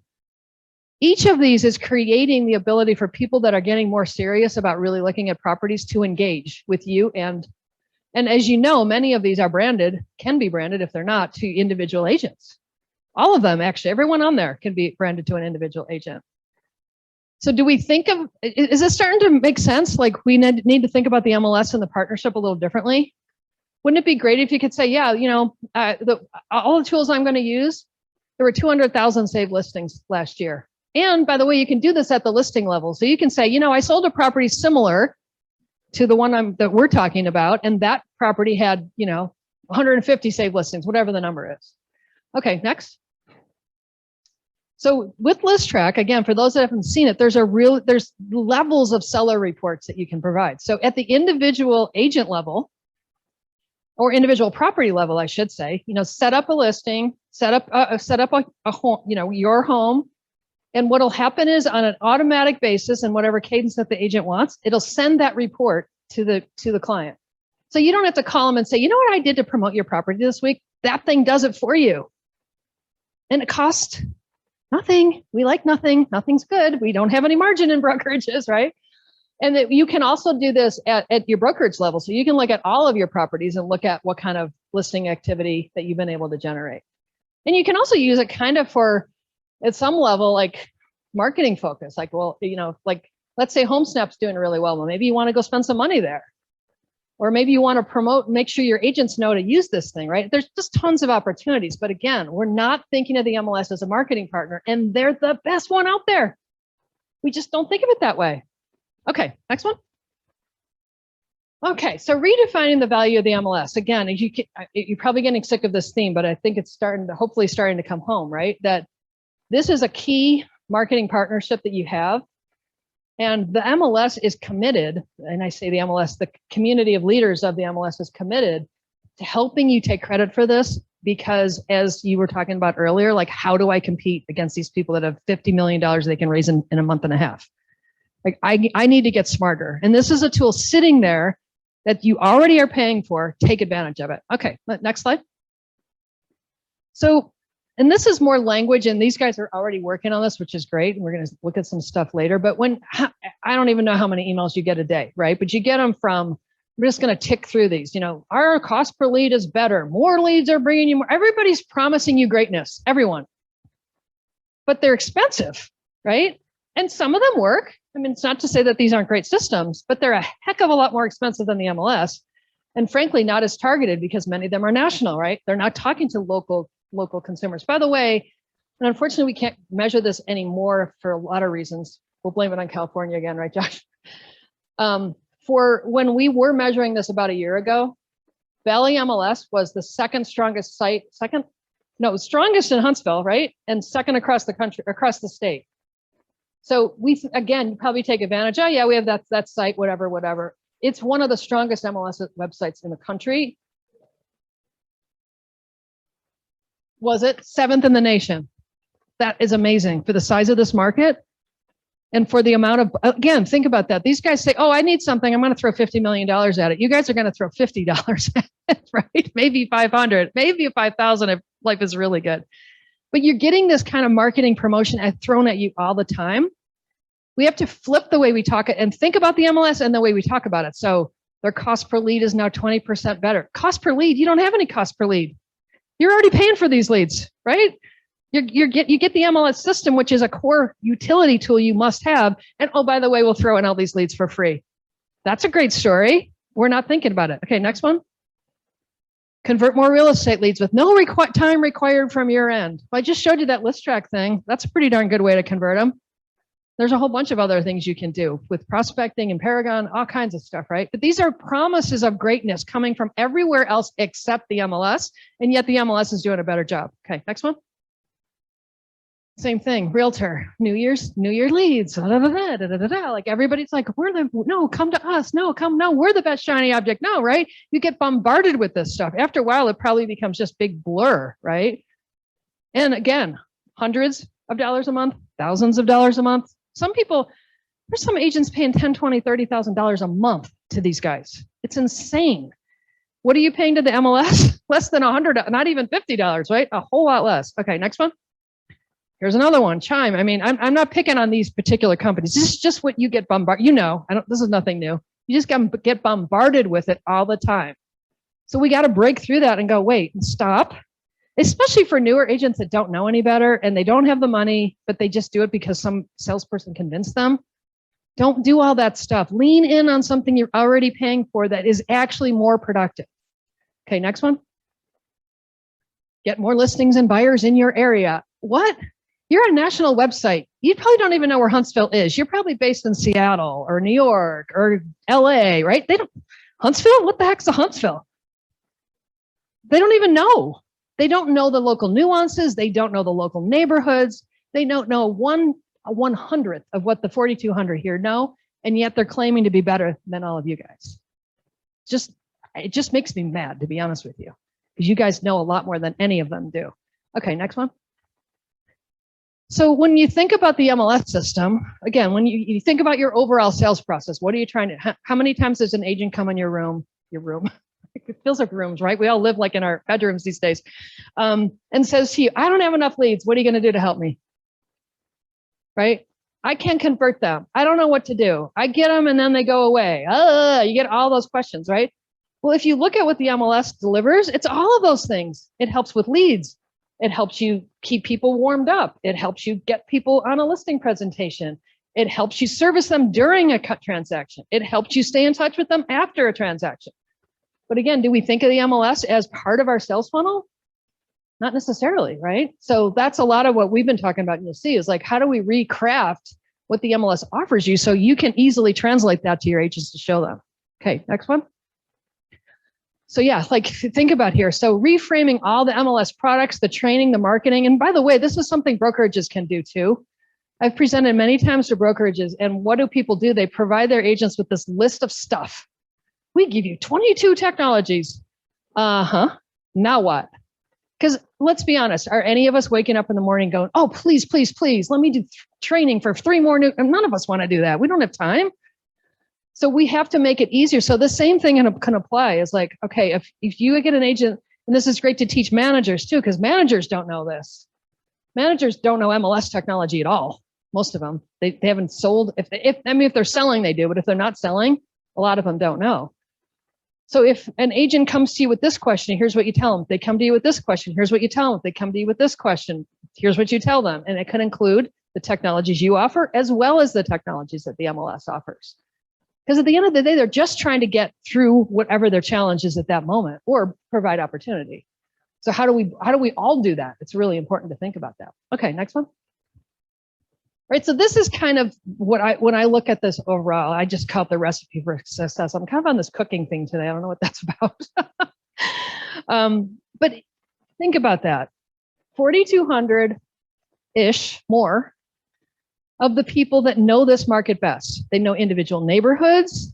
They know why a particular regulation or, is in a particular market. Some of them know the last 4 owners of a house. Like, oh yeah, I remember when the Smiths bought that house in 1985. Like they've gone through it so many times, right? They know the market intimately. That's the only word I would say for it, right? Not everyone. I mean, there's newer people and they're still learning. But there is no better network, period, the end, not anywhere close, that can come close to what the Valet MLS does for you. And let's talk about IDX feeds. So what do we say? There's about 400 or 500 brokerages. And there's 40, and agents can have IDX feeds here too, right? So 4,200 potential websites promoting your listings. And what does it cost you? Nothing other than your own IDX feed, which is not a lot. ValetMLS.com. We're going to talk more about that. That's a big asset for you guys. You got to take advantage of it. Okay. Oh, so they can get their own free website. Well, that's even better. So perfect. So that's awesome. Oh, well, there's a great example of what I'm talking about. So if a broker said, I don't want to provide a CRM, because sometimes agents fight broker provided CRMs anyway, right? Because they think you're going to steal their clients and do whatever you're going to do with them. I don't know. So give it to them and they can have their own, right? But you as the broker can sponsor that and say, hey, I got a great way for you to do this. I've got a great place for you to get free training about this stuff. It's just awesome. So just think about it differently. So the MLS system, is there prospecting potential in the MLS? Of course there is, right?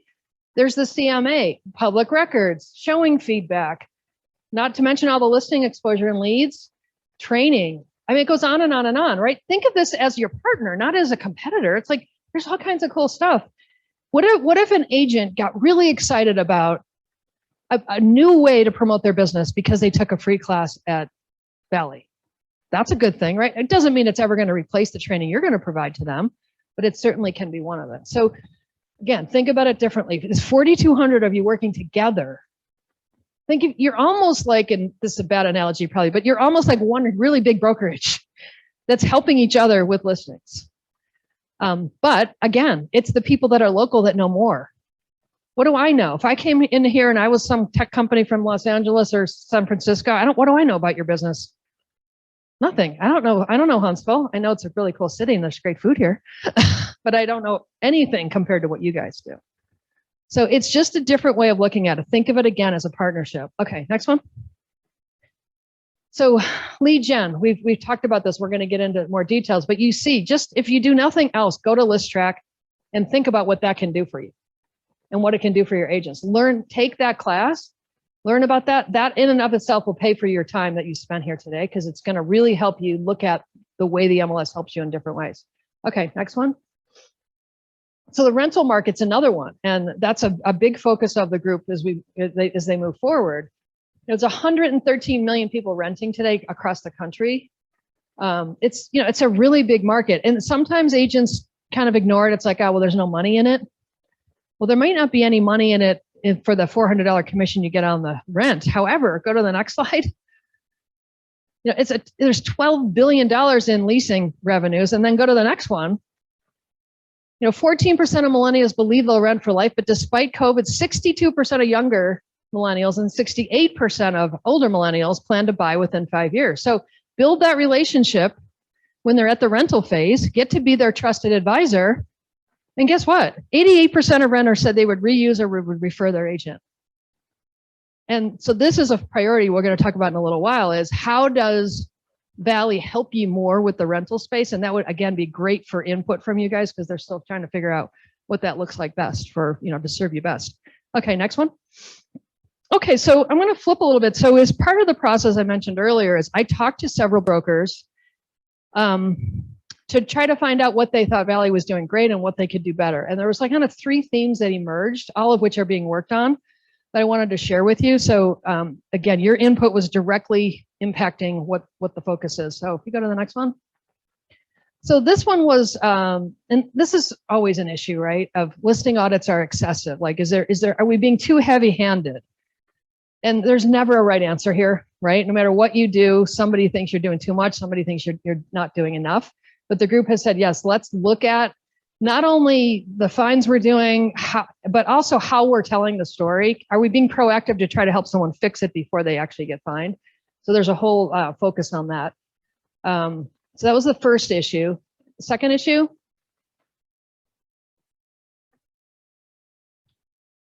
So this is a direct outcropping of this one, was that some brokers felt like the organization was too agent centric. I would say that our whole industry is too agent centric personally.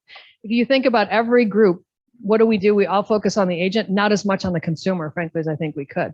So there was discussion on that, and there's a whole effort to, you know, to engage brokers more because of this. And then the third one.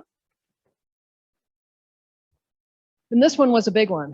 So this is a big shift. For a few years ago, if I had talked to a group of brokers about an MLS website, it would have been like, you're leveling the playing field. Stop bugging me. Don't do it, right? I think everyone has recognized that no one can win this battle. And no one can win this battle alone, for sure. And people will, you know, recognize that valleysmls.com is already a really strong site. So what can you do to help me with that? How can you help me make this part of my marketing mix? Counter maybe some spending that I have to do other places that I feel like is not getting me what I need. So this was a big push. Brokers said, help me make online traffic gen and online lead gen better. Okay, so those were some of the drivers that led to where we're going. Next one. Okay, so I'm going to click through these quick because there's a lot of these, but we kind of did like a 360-degree look. So what do brokers think? What do agents and brokers think through this quantitative feedback? What do the home buying public think? And then all of that is informing where it's going. So let's just click through these really quick. So first of all, the scores were really good. You guys really do like Valley, I think, for the most part. Of course, everyone can be better, but it's, again, relative to national. So striving to continually improve, you can see totally and somewhat, look how high that was. Listening and responding, very high. Focused on helping me be successful, cares about me. All of those were great, right? And I think they're well deserved because I think this group really does care. But again, can they be better? Can they listen more? Absolutely. And that's why you're here. Okay, next one. Great adoption. Loop, Showing Time, HomeSnap, Cloud CMA, RPR, all of those had really strong adoption. We can see ListTrack's only 24%, so there's room there, like we talked about today. Advanced statistics, we didn't even talk about that, but that's a whole other tool you can use. CRS, which is the public records, that's probably up. This was done like last October, November, something like that. So it's probably bigger than that now, but that's a great product. Yeah, we're about to do, yeah, right. So it was like November, that's right. Yeah, we're gonna field it shortly. Okay, next one. So again, looking at those, satisfaction was really, really high across the board too. So this is saying that people that are engaging seem to really like what's going on, but there's probably not enough people engaging yet. There could be more. So go to the next slide. So we said, you know, why do you not use the tools? And CRS again was brand new. Market stats, there's probably room for that. ListTrack, you can see the ones with the blue bars. Those are the ones that have the opportunity for growth. So these are things that the more people that use it and the more that you guys understand how to use it, and embrace why it's important, the more your agents will, of course they listen to, and you tell them Showing Time's a great thing, go do it. Or HomeSnap's a great thing, go do it. They're going to do it because they trust you. That's why they're with you. Okay, next one. So then we said, where are there opportunities for growth? So the two lowest, we said, how satisfied are you with the following factors with Valley MLS technology training? So the two that came in, and they were good, but they weren't as good, is help me learn how to save money by using MLS tools, and help me learn how to generate listing and exposure with Valley MLS. Right, so the same thing of this business generation thought process isn't quite there yet. So that's where a lot of the push is going to be. Okay, next one. About a third have participated in training, which is pretty typical number we see across the country. But again, wouldn't that be great? More, if we can get more people excited about how training connects to selling more real estate, that number can go up significantly. And again, it's free training. You guys know how expensive it is. If you're working with a vendor and they're like, oh, I want to bring in someone live, they're like, oh yeah, that'll be $2,000. Like, I'm not doing that. Anyway, next one. Zoom is of course popular. I don't know, I guess we're all kind of like have given in at this point, right? We're just going to go do it. But there's still live training. There was a great meeting here, but that was what, Code of Ethics training yesterday. There's a full room. And so there's still people coming in, which is great. Next one. And there's still a bunch of people. So 40% of the people said they didn't use any of the training. So what do we have to do? We got to sell them, right? We got to sell them on how that hour is worth their time. Because at the end of the day, that's what we're all selling, right? Is our time. Okay, next. So here's one, and again, this was 15,000, now it's 50. It's gone up a lot. But we asked them, how many are you aware that Valley MLS and HomeSnap and all the other stuff we do delivers, thousands of leads? And only, what, 17% of people were. So you see where the opportunities are, right? We're all kind of at that place. Okay, next one. 44% were aware of the strong traffic, but that's much better, but it's still nothing compared to what the actual amount of traffic is. It's a very, very good site. Number two most traffic site in Huntsville, and it wasn't getting credit for that. Isn't getting credit for that, but Tammy's going to fix that, right, Tammy? Okay, next. 23% said they've received leads. Now, whether that number is anywhere close to accurate or not, my guess is it's understated. I bet there's more people than that have, but they're again, we're not making it top of mind. But think of the MLS as a lead gen source. If you said to most agents, how much of a lead gen source is Valley to you? How many do you think would say, oh yeah, it's huge? How many do you think would say that? Right? They're just not taking credit for it yet. They don't understand it. So it's up to us to help them. Okay, next. 20% were satisfied with the Valley MLS leads. Again, I don't really put a lot of faith in these numbers because I don't think they really know what they're getting and what they're not getting from Valley. Just a third were aware of ListTrack. So there's a huge potential for helping people understand the value of that tool. Next one. And 62% were interested in learning more about it. Once we explained to them what it was, they're like, what? You got to wait for me to take credit and I just push a button and it goes automatically? Like, I want that. So I think there's a ton of potential for that. Next one. 64% were satisfied with the price value of their MLS subscription, which is very strong. But again, what do you think if we could show them that we're getting you 10, 20, 50, 100 leads a year? Don't you think the perception of the value of this partnership will go up? Okay, next one. And now this again was when the Birmingham data share was, I think, just going live, right? Or barely was. So 2/3 believe that it's great. So this will be great to come back and see how people feel about that. And by the way, for those that don't know, some of you were probably there, but that effort started back in 2016, I think, right? Where we worked with five associations across the state to say, what are better ways we can serve the brokerage? So that was kind of the beginning of this sort of new thought process, and it's still going. Okay, next one. 58% believe the board's going in the right direction. Again, I think if more of this comes through, that number will go up too, which is already strong, but it could be even better. Okay, next. And then the team internally did a consumer survey. So let's just quickly go through that too. So, and this was specifically about valleymls.com, right? Because now if we're saying we're going to lean into this and make this a big core tool, who do we have to focus on? So you look at who's our audience, it's more female than male, and it's a pretty good spread between millennials, Gen X's, boomers, and a little bit of silence on the end. So it's not just one, like people, I think I always had the perception that websites, especially mobile apps, are going toward younger folks, and that's really not true. Everybody's using them today. Okay, next one. How did you learn about it? This is awesome. So 29%, almost 30% said their realtor told them. So you're right. It's coming to them because you guys are telling them it's a good product. The internet search, word of mouth, all of those things. But again, can those be better? Can they be stronger? Of course they can. The more we educate, the more we get people excited, the better that we can do. And every time you convince one of your agents to say, when someone says, where should I go look? Tell them Valley and not one of the other 47 million sites out there. Everybody's winning. Okay, next one. All right, so this is the commercial. I don't know if all of you have seen it, but I think it's pretty cute. So can you play it?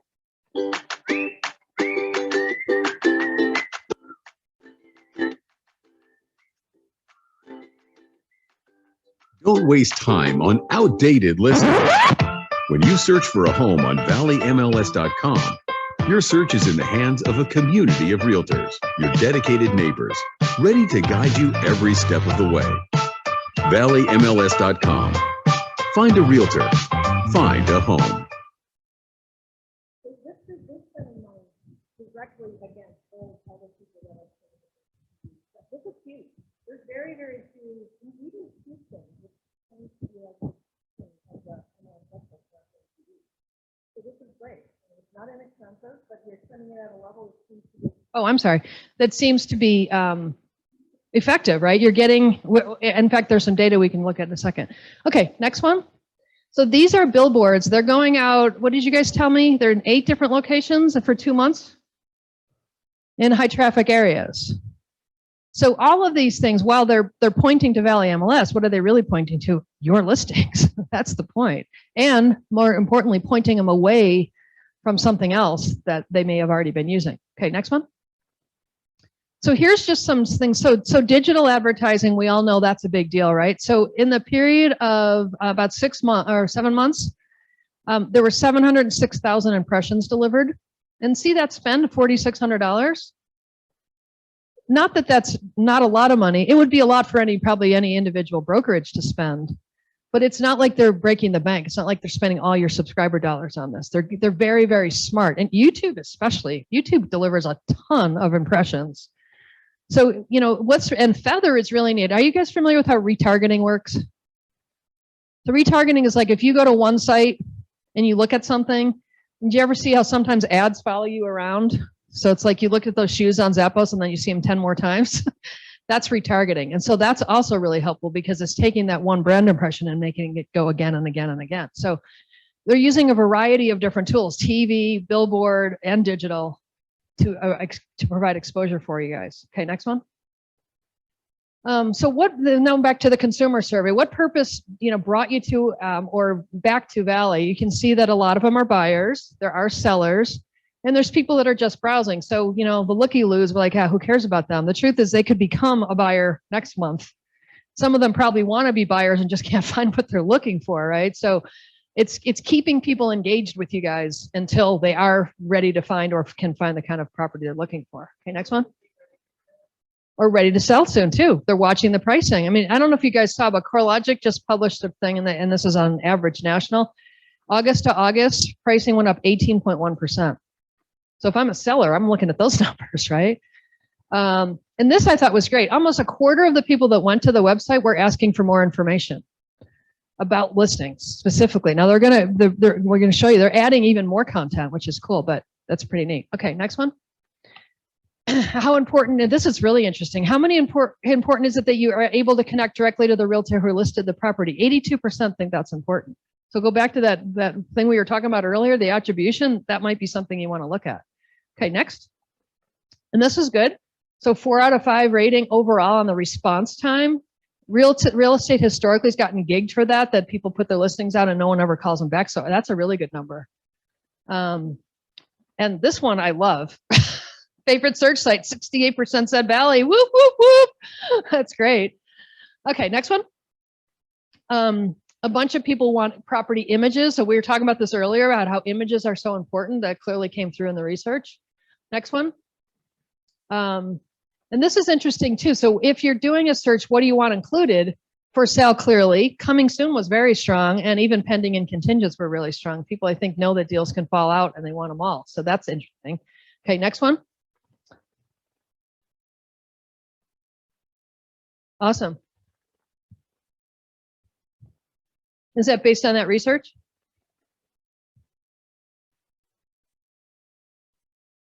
Okay, gotcha. And then we asked about, not we, they asked about how easy is it to use? How is the search criteria? Is it well organized? All very strong grades. Now, can it get better? Of course it can. And that's what they're doing. But you have a very strong asset. That's the real point, right? Don't forget about promoting Valley. It's an awesome website. Okay, next one. Is there anything that isn't there that you'd like? My home value estimator, ding, ding. I'm going to see some on that shortly. Smart picture search. I'm not even sure if they know what smart picture search is, but they like it. So that's good. And realtor ratings. That's another very politically challenged topic. People are like, no, I don't want ratings. Guess what? There's ratings on everything on every other website. We got to think about that. Okay. Okay, next one. All right, so that's where we are. Well, let's just stand up for a minute and stretch because we got another 15 minutes or so just to give you a little, get you awake. So all of what you just saw is the stuff, and again, over an 18-month period, that's informing what these next 5 goals are, and you'll see they're very, very much about helping brokers be successful.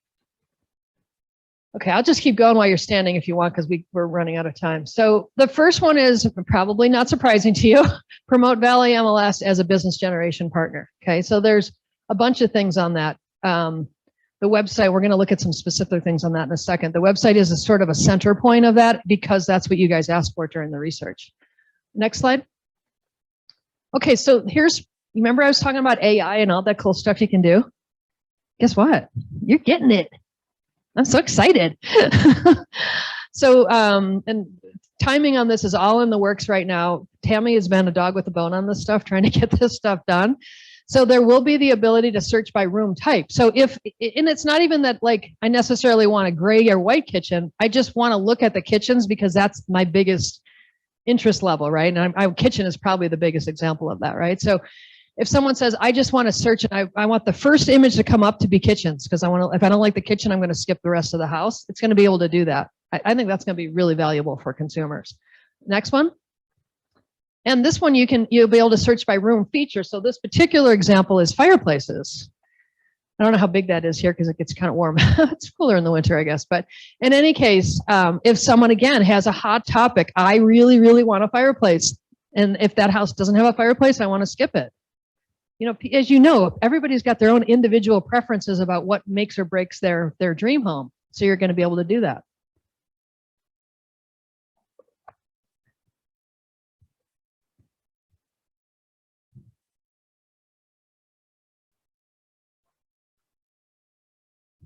Right. Exactly. Mm-hmm.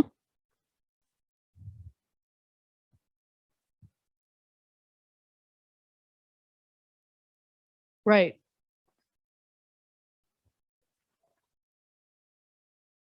Right. You're the guide. So they're going to, like you say, technology can only take you so far. While AI is super smart, it's not your brain. And it doesn't have your judgment and your innate knowledge of that particular neighborhood or that particular property or whatever. So you're absolutely right. So the blend of the two of like, we're going to help you do stuff you want to do, but then we're also going to help you when you're getting more serious. That makes so much sense. So these are things, this is all artificial intelligence based. You are, I think, one of the only MLSs in the country that's going to have this, right, Tammy? Some of these, like Buffalo sort of has it, but nothing like this, I don't think. They have the search by feature, but they don't have this stuff. So this group is saying, we're not going to get behind. We're saying artificial intelligence is going to help us leverage the great photos that you guys shoot, and we're going to go after it. And what's that going to do? Every time another one of these features gets involved, and of course has to be promoted, it's going to make Valley MLS more profitable and popular, which means you're going to be more profitable and popular. That there's a direct connection. It's not a, well, they're going to do it and so what? It's all about how you guys win. Okay, next one.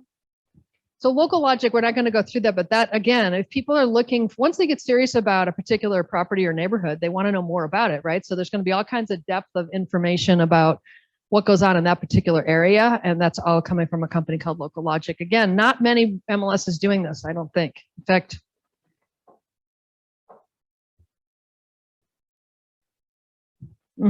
so the first in America. So that's the thing. And that's a great statement. I love this about Valley. Valley is not afraid to go first.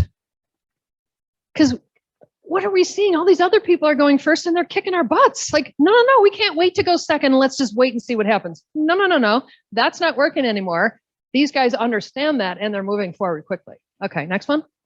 Hey, HomeSnap, we talked about the number of leads, but the HomeSnap network is really cool too. It's in over 240 MLSs across the country. So when you think about referrals, not with a 30 or 40% commission against them, if there's someone that's in California, that said, I've had enough. I don't want to be in California anymore. I love Alabama. I love the weather. I love the food, whatever it is.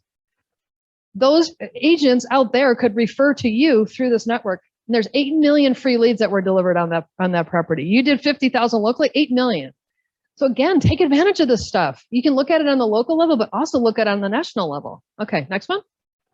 What's your home worth? You saw that was one of the things consumers are looking for. So again, Tammy's actively working on a great way to provide a really robust AVM. And I can tell you, I've worked with brokers that have done this before.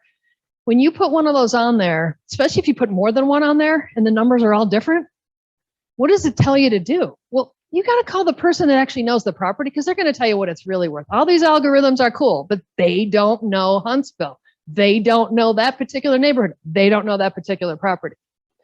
So again, all these different ways to get people to come to the site, play with it, engage with it. Every time they do that and they don't go somewhere else, the chance of one of you guys winning goes up. Okay, next one. All right, so these are a little bit of eye charts, so we probably won't want to spend a lot, but what I wanted to show you was, I always call them forced family fun. Have you ever been in a meeting and there's all these big, exciting ideas that happen, and then what happens, you go home and it goes, and it drops on the ground and nothing ever changes? Have you been in those meetings? I know I have. This group said, no, we like these ideas, but more importantly, we're gonna do something about them, okay? So as you can see, all those in progresses, there's a bunch of stuff. Like from the minute this plan was approved, even before it was approved, actually, there's been things being worked on. So you can see here that there's a bunch of stuff by the end of Q1 22 that are going to help your agents understand the power of the MLS and how it's going to make them more successful. And then there's even things in there like integrating lead gen with broker CRM and lead routing systems. So how cool? I mean, sometimes you get you work with third parties that say, oh, we'll integrate and then it'll flow right into your systems. What if the MLS did the same thing? So it becomes take the leads, put them into your system where you want your agents to work. That's the example of how partnerships can work. And that we're just scratching the surface. There's so many more things that can be done, but it's really the mindset shift that we're looking at. Okay, next one. How do brokerages help them become more efficient and profitable? You have so much friction, you have so little margin. And the MLS isn't going to fix all those challenges, right? They can't fix margin compression or commit, but they can help it's at some level. So let's go to the next one.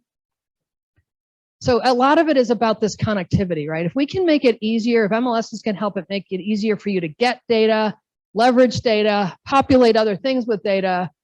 Again, it's not going to change everything, but it may make your life easier. It may give you more transparency on your own business and your own profitability or growth performance. All of that stuff's important. Okay, next one. And your value proposition, you're all different. You all think about it differently. But I can tell you, because I've been with this group, if you said, I want to try this crazy new technology that my brother-in-law's nephew in his garage invented, because that's where the smartest ideas come from, right? And we need real estate data to help us do that. This group is not going to say to you, we've never done that before, so we're not going to give it to you. They're going to say, well, tell me more about it. Obviously, they're not going to want to do something that's going to be harmful to the rest of the broker community. But if it's something that a broker wants to try, they're going to let you do it. So don't limit yourself by thinking, all I can do is what's available now. If you've got a cool idea, bring it to them. Next one. Okay, so there's a bunch of things. The broker roundtable was the first one. Here we go. That's done. Check, check, right? At least number one. And then encouraging you guys to become more involved across the board. We all know how busy you are, but your perspective is priceless, literally priceless. And so the more that we can hear from a cross section of people, the better off everything's going to become. Okay, next one. Okay, start, lead, and join industry collaborative. So there's a lot of cool stuff happening in real estate right now. This group has a lot of great ideas. In fact, they kind of led one already. But sometimes there's strength in numbers across the community, but there's also strength in numbers across maybe technology platforms or other MLSs and things like that. So how do we become part of like industry conversation? So let's go to the next one. So here's an example. Constellation also offers the Bright MLS. I talked to you about them earlier, the ones with almost 100,000 agents. We connected the dots and we said, Tammy, we knew Tammy was working on some stuff. We knew they were working on some stuff, connected the dots.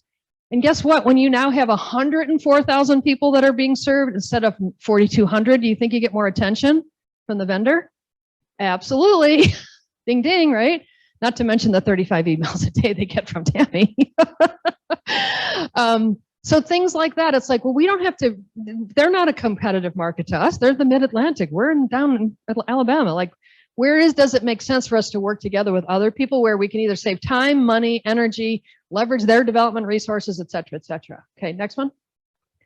And interoperability, that's a big fancy tech buzzword, but basically what it means is helping that data flow more efficiently, like we've talked about. There's a lot of great efforts going on, and we've connected these guys with a lot of them, and they're going to be part of it now. Okay, one more. Yeah, and this is kind of the same idea, so we'll skip that one. So, so partner with Bright MLS, that's already in progress. Looking at open source methods for getting cool ideas. There's a whole bunch of different stuff.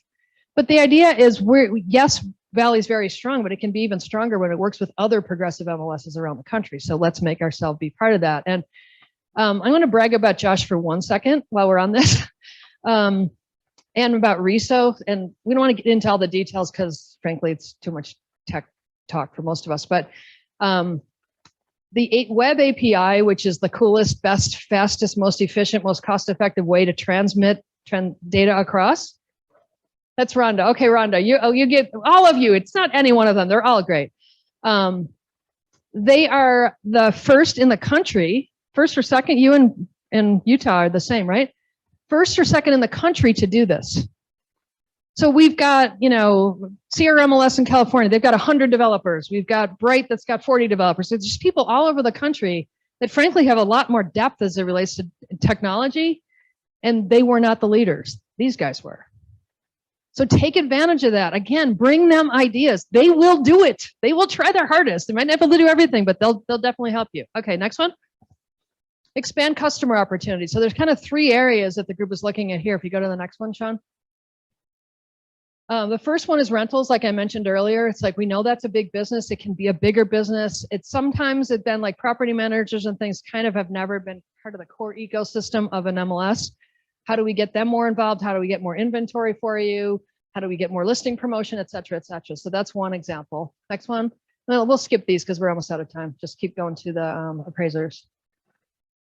So appraisers, again, a very important group that help your business be successful. How do we help them get them new tools, new features?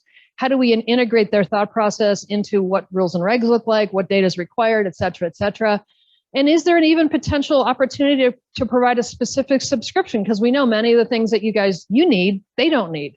So maybe there's a different way to actually promote to them and get even more of them involved. Okay, next one.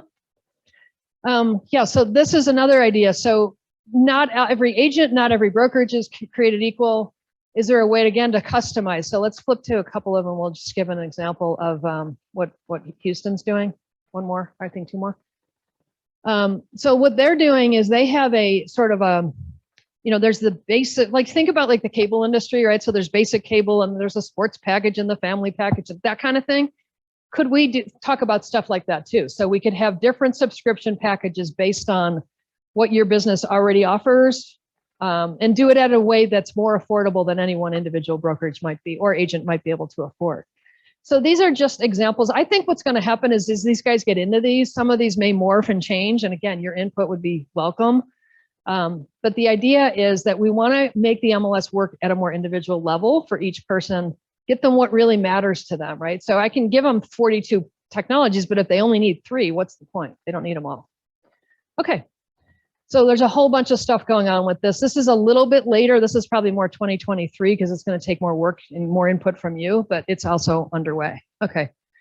And then this one is, and there's already great work being done on this. So one of the things we talked about in the strat plan was, how do I compete with people? Like like some of these big portals, they do research every single week. They make changes to their system every single week. They make changes to their business model regularly, as you know, right? How do we become more like that? We can't treat this like we'll get to it next quarter, we'll get to it next year. We don't have time. We're gonna lose if we do. So let's just go to the next one on that. So how do we can't be afraid to swim. We can't be afraid to quote, break the rules. Like if this just because all other MLSs doesn't mean it's the right thing to do here. Next one. I love this one. Like enough of this. Well, we've never done that before.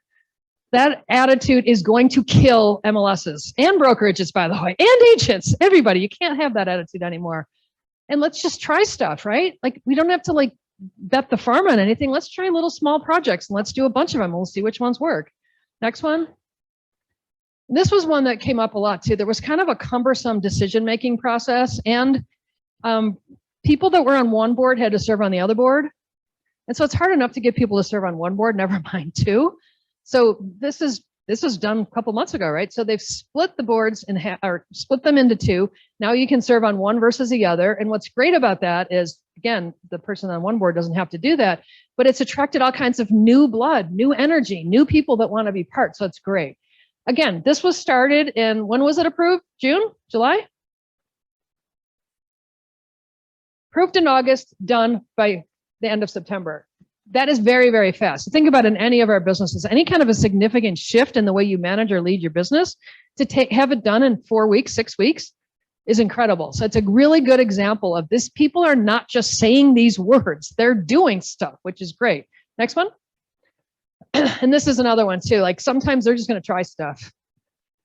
Because sometimes the best things you just kind of sneak it in and then it's like, oh, that worked really well. I'm going to tell everyone else, right? So some of that might happen too.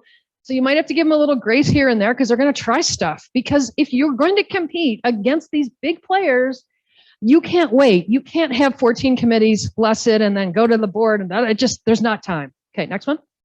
So yeah, a whole bunch of stuff on that too. So I just think it's super exciting for you guys. I really do. This is a group that wants to help you win, understands it's about empowering your success. Some MLSs think it's all about them. They don't really care about it. I've literally heard one of the, he's not there anymore, not surprisingly. One of the leaders of one of the largest MLSs in the country say, I hate my brokers. Why are you in this job? And guess what? 3 months later, he wasn't. His brokers figured it out. But that's not this group. They're embracing what you want and they love it. Okay, I think that's it. So thank you so much. You've got a great group to work with. If any of you need anything from me, I'm Marilyn Wilson, Marilyn at Wave Group. I've got cards in the back. We also have a free newsletter. And we also, many of you, if you haven't tried it, RE Technology is another one of our companies. You guys all get free access to technology training. Definitely feel free to register that. That's free as part of your subscription too. So thank you so much. Great to be here and have fun. Good luck.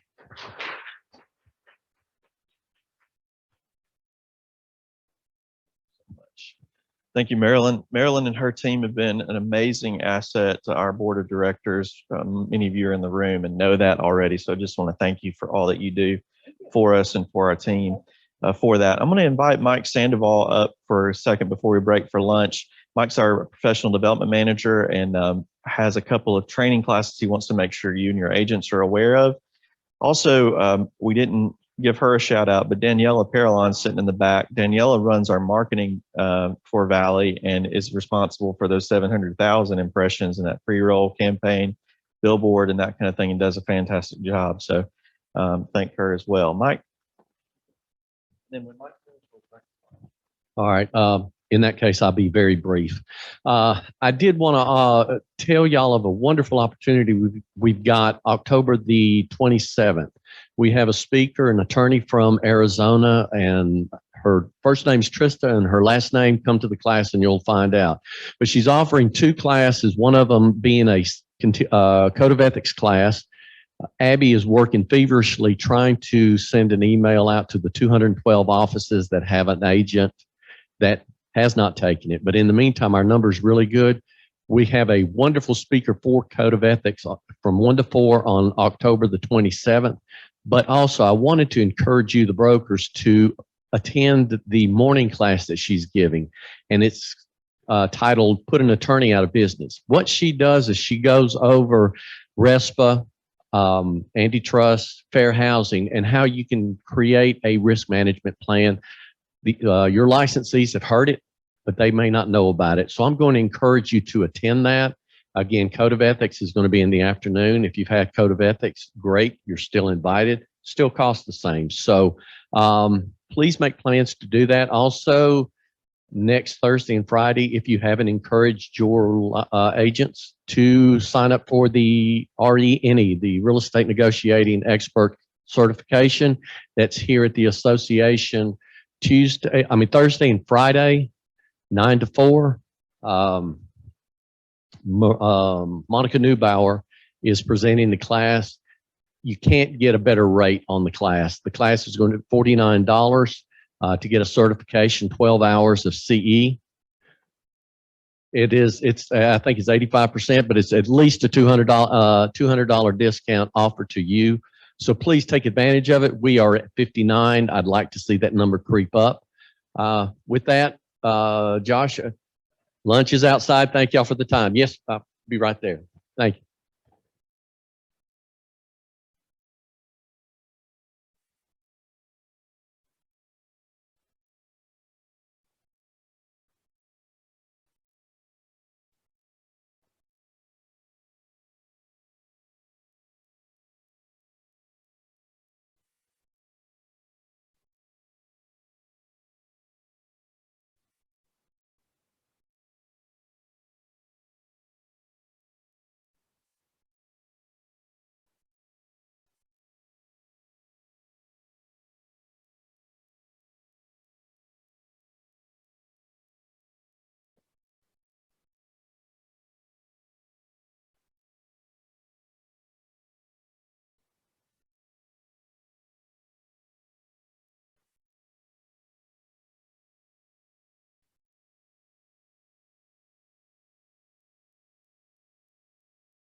All right, we're going to get started back with a presentation from the United Way. I want to introduce to you Claudia Bucher and Lindy Creasy from the United Way of Madison County. We had the opportunity a couple of weeks ago to meet with Claudia and Lindy about the work that United Way is doing in our county and in our area.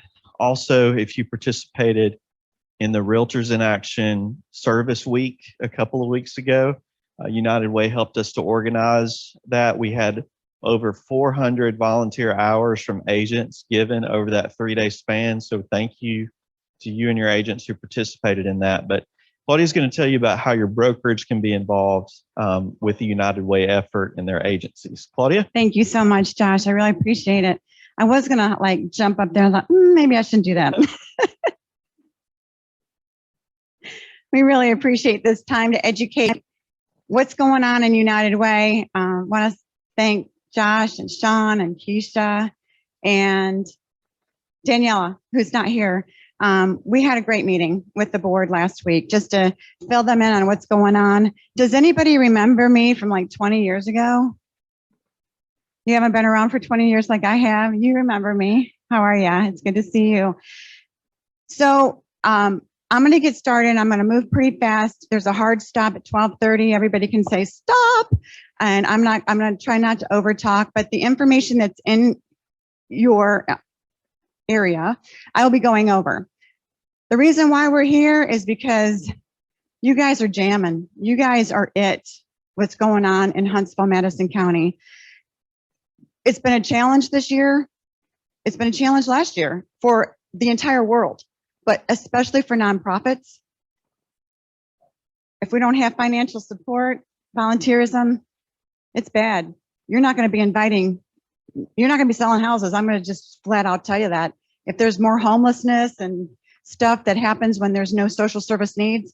So we are working with you together to keep this the coolest, grooviest place to work and live and be the #1 city. So I want to let you know that we want to make sure that you have and are armed with information and resources when you are selling to families who are coming in for the first time into this environment and going, Huntsville, Alabama. I moved here 38 years ago. I thought everybody was barefoot running around and there were outhouses here. True story. I really did. I came from White House, Ohio, population 3,000. So you think that was bad coming from population 3,000? Here we are, number 1 city. So you know what kind of mindset, right, that are coming in sometimes listening to your families. We want to make sure that you know that this is a resource for your families. I can also tell you that, just background real quick, is my mom had dementia. We moved her to Florida. My sister lived in Florida, but she wasn't in social service needs like I have been for 32 years. #1 thing is, hey, we need caregivers. We need round the clock. We need social workers. We need this. We need diapers, da-da-da. I was able to find that immediately just because I know what to do. And that's called 211. Okay. You're going to hear me say that a dozen times. Let's go, Sean. Let's go. Man, I'm glad I brought my glasses. So we have 27 health and human service agencies, 35 programs. We've been around for 134 years. The concept here in Huntsville, Alabama, 78. And so when you give through United Way, you become a part of a diverse, compassionate group of people who understand that United Way is the rebar of the nonprofit sector, responding to the greatest needs. That United Way of Madison County is building an infrastructure for the future and providing quality of life. So you can see a ton of critical issues that we're working on. Affordable transitional housing, after school services, crisis intervention, disaster services, emergency financial assistance, hunger, clothing, individual family counseling, intervention, clinical services, job training, mentoring, tutoring, medical, mental health, vision, dental services, regaining place in society, senior services, services for disabilities, families and children, veterans, and transportation to work and medical appointments. Does anybody know the #1 up here that we are dealing with in social service? Mental health. Our 211, which is our social service 911 call, has tripled. I don't know how it's happening, but we had a new phone service, and for some reason, and all of the information that you have in front of you is my cell phone. But if you call the work number, it comes to my cell phone. I'm sure you have cell phones and it's coming to your cell phone if you want to take a call and not miss it. I'm getting suicide calls. And so a couple Saturdays ago at 7 p.m., a manager in town who knew me really well and had just done a presentation like this, called me on my cell phone and said, I've got this young woman here. She's 22 years old and she's suicidal. I was having dinner in my kitchen. And so I'm like, hello, that's not what I do. I'm not a social worker. I raise money. But you better believe I was a social worker. She's today okay and receiving help. As fast as I was talking to her, I was texting on my phone to the people that I'm connected with who does this for a living. I'm just telling you this because it's a crazy world out there. It is absolutely nuts as far as what's going on with our social service needs. Go. I'm saying these out loud, and then I'm going to ask you if you've been involved in any way. Kidney Foundation, Nonviolent Offenders, Red Cross, ARC of Madison County, Big Brothers Big Sisters, Boys and Girls Club, Care Center, CASA, Catholic Center of Concern, Christmas Charities, Community Free Dental Clinic, Crisis Service, Family Services, Girls Incorporated, Harris Home, HEALS, YMCA, Impact America, Manna House, National Children's Advocacy Center, New Hope Children's Clinic, Pathfinder Phoenix, Salvation Army, Still Serving Veterans, United Cerebral Palsy, and Village of Promise. Board members, anybody? Board member Cindy Ware. Yay, thanks for that. Anybody else? Who volunteered with the Village of Promise that Josh was talking about? Okay, remind me. Village of Promise, Chris. Village of Promise, Manna House. What else? Okay. Okay. Great. What'd you guys do at Manna House? Cool. Had you been there before?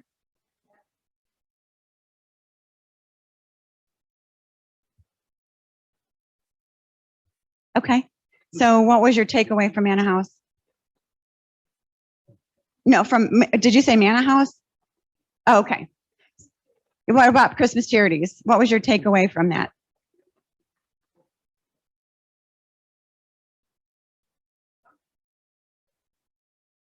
Cool. That's awesome. Yes.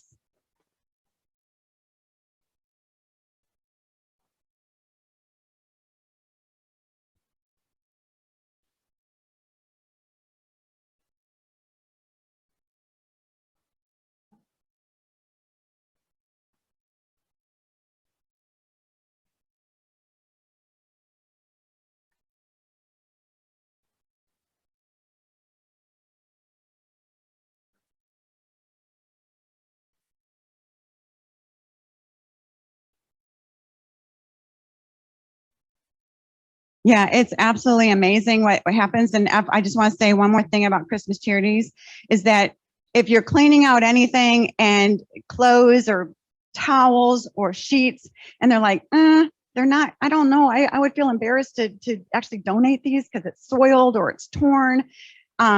Take it to them anyway because they have a recycling center. $20,000 a year pays for the utilities. 20,000. Yeah, go ahead.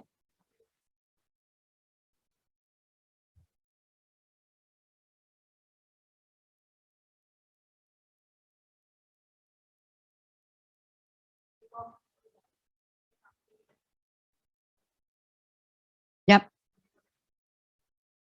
It's a community. It's for everybody. Yeah, it's an awesome event. So thank you guys for all of that. Okay, let's go to the next one, Sean. So impact teams, those are the folks who make decisions of where these dollars go. We call this a one-stop shop. When you give to United Way, you can say, hey, I give to United Way, 27 agencies, 35 programs. We have a whole volunteer committee. There's 70 people. Anybody in here that is on that committee? We're looking for good brains every year to assess and review all of the budgets that we get in every year. So if you're interested in doing that sort of thing, let us know. They evaluate, identify the most critical issues. We don't have any duplication, which means we wouldn't have two Christmas charity-like agencies. Okay, we need to add agencies possibly based on the need, but we're not going to duplicate. Go ahead. So all of the dollars go to the Community Impact Fund. That's what we call the Community Impact Fund when you give to United Way, which is focused on health, financial stability, and education. But I also want to let you know that we have always allowed designations. So anybody in a different county other than Madison County here? Is everybody's just in Madison County? What county? Okay, awesome. That's Kay McFarland. Do you know where the United Way is there? In a little teeny tiny little house? You may miss it. It's on your way into the square. But if you wanted to give to Limestone County, you just would designate your dollars to Limestone County. I just want to let you know that you can do that, and you can do that actually to any nonprofit in the world. There's 1,800 United Ways in the world. We're a franchise. We pay dues just like you guys are paying dues to use the logo. Okay, but what happens in Huntsville, Madison County stays in Huntsville, Madison County. We do not look like Limestone County. Okay, we're a little bit bigger and we got a little bit different needs. Okay, same with Coleman and Florence and Gunnersville. So I wanted to let you know that. Okay, next. Inside your brochure, everybody's got one. I'm just going to walk you through it. Those, you see all those bullets, those are already there. These are really cool. These are real stories. I'm not going to read them to you, but they're really great stuff. We're going to go to the next one. This is where the magic happens. When Lindy and I go out, talk to individuals, are like, does my dollar really make a difference? Yeah.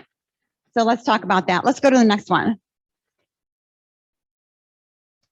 Just the next. What?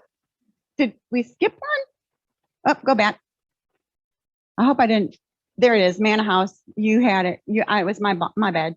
So Manna House, when you guys talked about going to Manna House, we have a backpack program. Today is Thursday, right, Lindy? So what's happening in a couple of hours is we're gonna pack out backpacks with ready to eat food. I see shaking heads. You guys have done this. Does somebody want to tell us how it works? Do you want to talk? Because they don't have food at home. So we're packing out backpacks on the weekends. Right now, I'm going to give it to them tomorrow on the way home because they do not have food on the weekend. Isn't that crazy? Or the coolest place to work and live? That's happening. Yep. And that black box says $5 feeds a child for the weekend. Did you make a difference for that one child? Absolutely. There's a lot of hunger in our area. It's like the starfish, right? Did you make a difference? Yeah, I did for that one starfish that I threw back to the ocean. That's what we do at United Way. Go ahead. Next. Great. We would love, love, love for you guys to support us. That is right here. That's in here. Any way possible. I've been doing this for 32 years. We're desperate. I'm begging the community to give something because something is better than nothing. But if everybody gave 1 hour's pay per month, 1 hour's pay per month, every working person, that's not even considering the retirees. Does anybody want to gather how much money that would be? $62 million based on Chamber of Commerce information, 62 million. Do you know how much we raised last year? 2.3. I'm begging that we need help for these agencies because if we don't take care of the city, who is, right? We're it. We have to step up, whatever that means. We have to step up. So there's that. These are the direct services that I was talking to you about that I really think that you need to have in your cars and your mobile offices.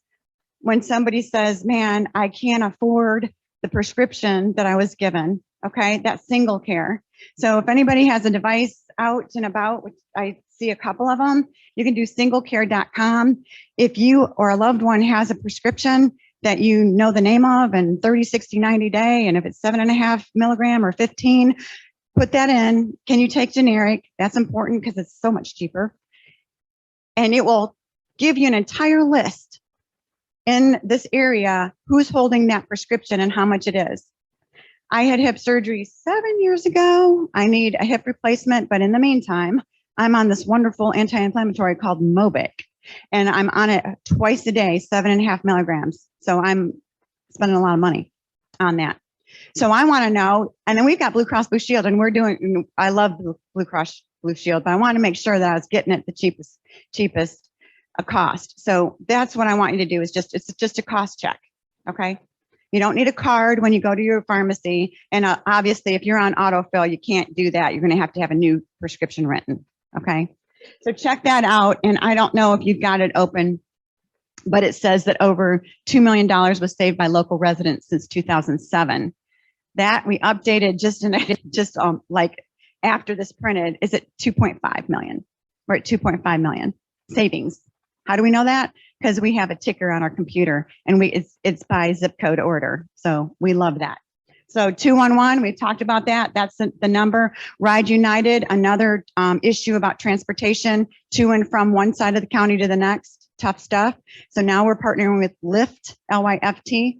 If you qualify, you're going to go home from the hospital. Let's say an ambulance picked you up, but you have no family, you can't get home. You can call Lyft and say, hey, I need a ride. COVID shots to and from free. Or if you have a job, if you're going to a job and there's like a grace period, you can have 5 rides if you qualify based on the need. So that's doing great too. I think that we're up to 6,000 rides just this year, 6,000 to and from. So that's on awesome. What's that? Oh, that's okay. You're good. You're good. Okay. And the rest you can read about. Let's go on to the next one. Single care. We can stop. We can go on that one. 211, food, shelter, clothing, rent assistance, utility assistance. It's tripled. 2019 alone, there were 9,000 requests. In the past 365 days, 19,300. 19,300 requests for help. Desperate cries for help. Number one, like I said, transportation, housing and shelter, utility assistance. Okay, next. There's Ride United. Our very first year was 1,500, and then July alone was 1,500. So as I told you, it was 6,000 total. 100, just FYI, just for COVID shots, it's 128 rides. So we can go to the next one. We do free tax service. That's another thing that you can tell your clients. If you qualify, salary of $25,000 or less, or $54,000 with a family, or do you know anybody who's 60 years of age? There's no income requirement. We want to make sure that people get the information that they deserve. And I've said it a zillion times, people don't know what they don't know. On average, we see about 3,000 people getting their taxes done, and we were able to turn back to them collectively $2.7 million in refunds. So it's fun to hand out money. Okay, go ahead. Fast facts, and you guys know this, population, and I love rounding, 375,000. We have 27 agencies. United Way and our partner agencies actually provide over 100,000 services per year. There's been a 2% increase in population. That's about 7,500 people that are zooming in. The growth is just exponential. More homelessness, mental health issues, poverty rates 12%. My question is, what would United Way look like and the poverty rate if United Way didn't exist? What would Huntsville look like? Scary question. Next. There's our addressing hunger. So during the peak of COVID, and that's just March through September 2020, Lindy and I had the honor of going with Big Brothers Big Sisters, Boys and Girls Club, YMCA, and delivering food boxes just like this, And collectively, 345,000 Boys and Girls Club, 91,000 from Manna House. Her average, Fran, if you know her, she's an unbelievable Mother Teresa of Huntsville. 45,000 is her average. She did 91 just in those 6 months. And then 30,000 with YMCA, total 466,000 food boxes served. Amazing, astonishing. Okay, alarming. This is what you guys could do as a whole, okay? As a group of 4,000 strong. That's the number that I was given by Josh of how many of there are there of you that are out there in the real estate world, okay? So I started if you just gave $100. And so this is what our deal is. We have 79 days left to 2021. I know you guys like deadlines. So it's only $1.27 per day for the next 79 days. And then if it was $250 gift, it would be $316 per day, which would be $1 million to United Way and our agencies. $500 would be $2 million. That's only $6.33 a day. 750 would be $3 million at $9.49 per day. And this is the one, this is my favorite. If it $1,266, which would be $1,000, if you gave a gift of $1,000, $4 million. And it's that simple. So the way I equate, it was $12.66 a day. So we love Chick-fil-A. I have a Chick-fil-A app. I don't know if anybody else has Chick-fil-A app. So just FYI, as a sidebar here, if the Trash Pandas do a double play, you'll get free food. Okay, but you have to acknowledge it, click it, say yes, and boom, then it's you have 6 days to redeem it. So we have, Lindy and I and my husband have gone to Chick-fil-A and redeemed like $25 worth of food. I mean, it's super duper fun. But my point is about that. I have a grilled chicken sandwich. I have an unsweet tea, and I have the yogurt parfait.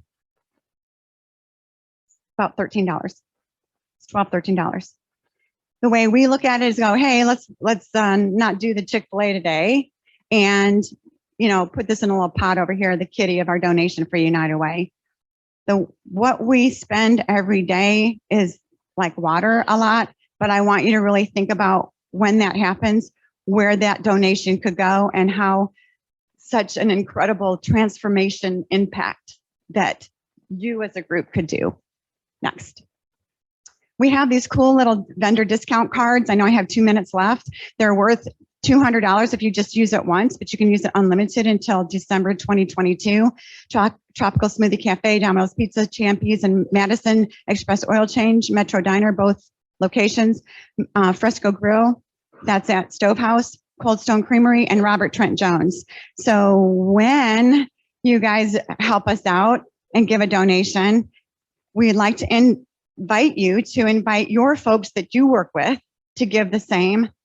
There are 1,000 of those brochures back there. I don't want to take them back.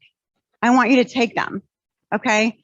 Take them, hand them out, give them to your clients, but definitely we want them to give them to your staff people so they have an opportunity to give. The number one reason that people don't support anything is they weren't asked, they weren't included, and they weren't invited. So that's the last thing that I want to have happen is for somebody to say, I didn't know. I want you guys to know. I want to over-educate. Let's go to the next one. Thank you guys for everything that you do. You guys are amazing.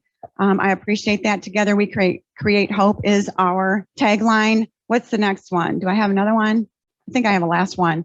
Questions for me. Cindy, what did I miss? Josh, Sean, Keisha, they got to see this a little bit different earlier. You guys are amazing. There are pledge forms inside. You can send them to us. My cell phone is inside. So if you say, hey, I've got a check for you, come and get it.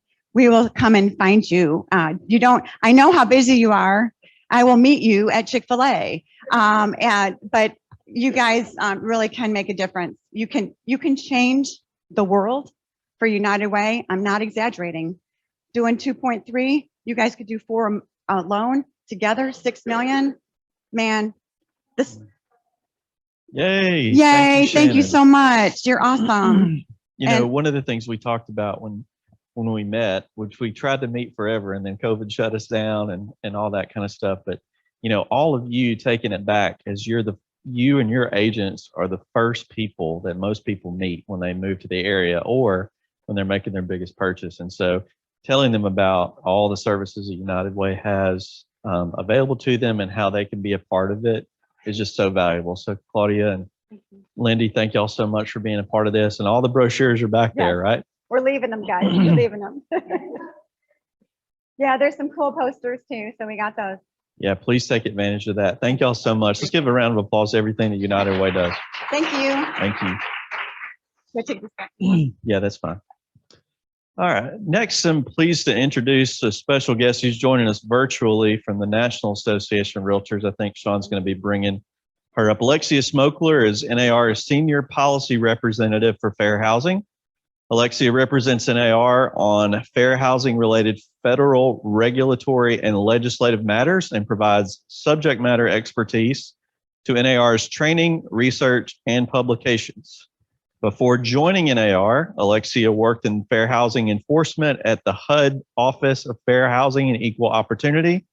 She also served on a congressional staff and worked with a nonprofit civil rights organization. Today, Alexia is going to talk to us about the work of the National Association in the area of fair housing. Alexia, thank you for joining us. Thank you so much for having me today. Good afternoon, Huntsville. It is my, oops. Okay, I'm seeing my big face went off the screen. Can you all see me? We're coming back. Hang on a second. All right, there you're I back. am. All right. Feels a little weird being a big head, but here I go. So I want to thank you all for having me today. As you just heard, my name is Alexia Smokler, and I'm the Senior Policy Representative for Fair Housing at NAR. I am bringing you greetings from Alexandria, Virginia, right outside our nation's capital, where I work with our policy and lobbying team. My position is new. I am part of a fair housing team at NAR that didn't exist a year ago. We at NAR have made fair housing a priority. It hasn't always been so. Like much of America, it's been a journey. But today, in 2021, we believe the real estate industry has a special role to play in the fight for fair housing. We acknowledge that our historic actions, along with those of government, the financial industry, and others, help to create the racial homeownership gap and the racial dividing lines that persist in so many of our communities to this day. And we acknowledge that discrimination in real estate continues. We've come a long way. We still have a long way to go. But we are committed and we believe there's a lot we can do. Today, I'm going to tell you about how NAR is putting that commitment into action. I'm going to share with you some of the fair housing resources we've been developing for you. I'm going to talk about the importance of fair housing to our businesses, our communities, and the American economy. And I'm going to throw in some fair housing history as we go. So in November 2019, a newspaper on Long Island called Newsday published a hidden camera investigation about alleged discrimination by real estate agents. And it rocked us. For those of you who aren't familiar, let me give you a quick recap of what Newsday was all about. Long Island, home to some 3 million people east of New York City, is one of the most segregated areas in the country. People at Newsday had heard, anecdotally, I believe some of their Black employees may have actually experienced, that real estate agents were contributing to the problem. And so they launched a 3-year testing study together with some fair housing experts to look at how the top brokerages on Long Island were treating clients of different backgrounds. You may be familiar with discrimination testing. It's kind of like secret shoppers. There are 2 testers posing as clients. They both have the same qualifications. They're even dressed the same. And they're looking for the same kind of a house in the same general location on the same budget. The only difference between them is their race, their national origin, their disability, or whatever protected category is being tested. They each go into a brokerage separately to see what kind of treatment they receive, and then that treatment is compared. If the methodology is good, and in Newsday, it was airtight, courts consider testing evidence to be some of the most persuasive evidence a plaintiff in a discrimination case can bring. What Newsday caught on hidden camera, according to the analysis from the fair housing experts, was that real estate agents treated the white tester and the tester of color differently in 40% of the interactions, almost half the time when the tester was Black. According to the investigation, agents showed the testers of color fewer listings. They steered them to different neighborhoods based on their race or their national origin. They required some to be pre-approved to see listings and not others based on their race. And they told them different things about crime, neighborhoods, and schools. I would encourage you, if you haven't watched the Hidden Camera documentary yet, to check it out. It's really a case study in what not to do if you want to stay on the right side of fair housing law. I'm going to post a link in the chat for those of you who are joining us virtually.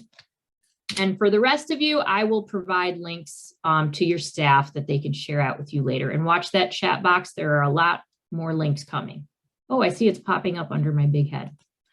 So after Newsday published the investigation, the New York State Legislature launched hearings, subpoenaed agents and brokers. They've passed legislation. At least 18 agents are at risk of losing their licenses, and additional investigations are ongoing. Now, we know this isn't just a New York problem. We've seen real estate discrimination documented in testing studies conducted by the government and by research institutions. So back in 2019, when this investigation was first published and got national media attention and has been cited in testimony on Capitol Hill, NAR knew immediately that we needed to do a lot better in advancing fair housing in our industry. And that's when we launched our ACT Fair Housing Initiative. ACT is an acronym. The A stands for accountability. The C stands for culture change. The T is for training. It's a package of industry reforms and tools for members, associations, and brokerages, shoring up our own house.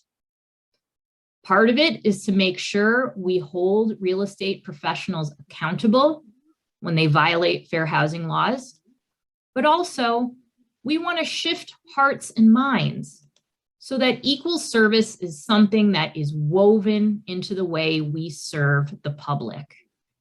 And so that when we say realtors hold themselves to a high ethical standard, upholding fair housing is core to that. And what we're telling realtors is that, yes, fair housing is the law.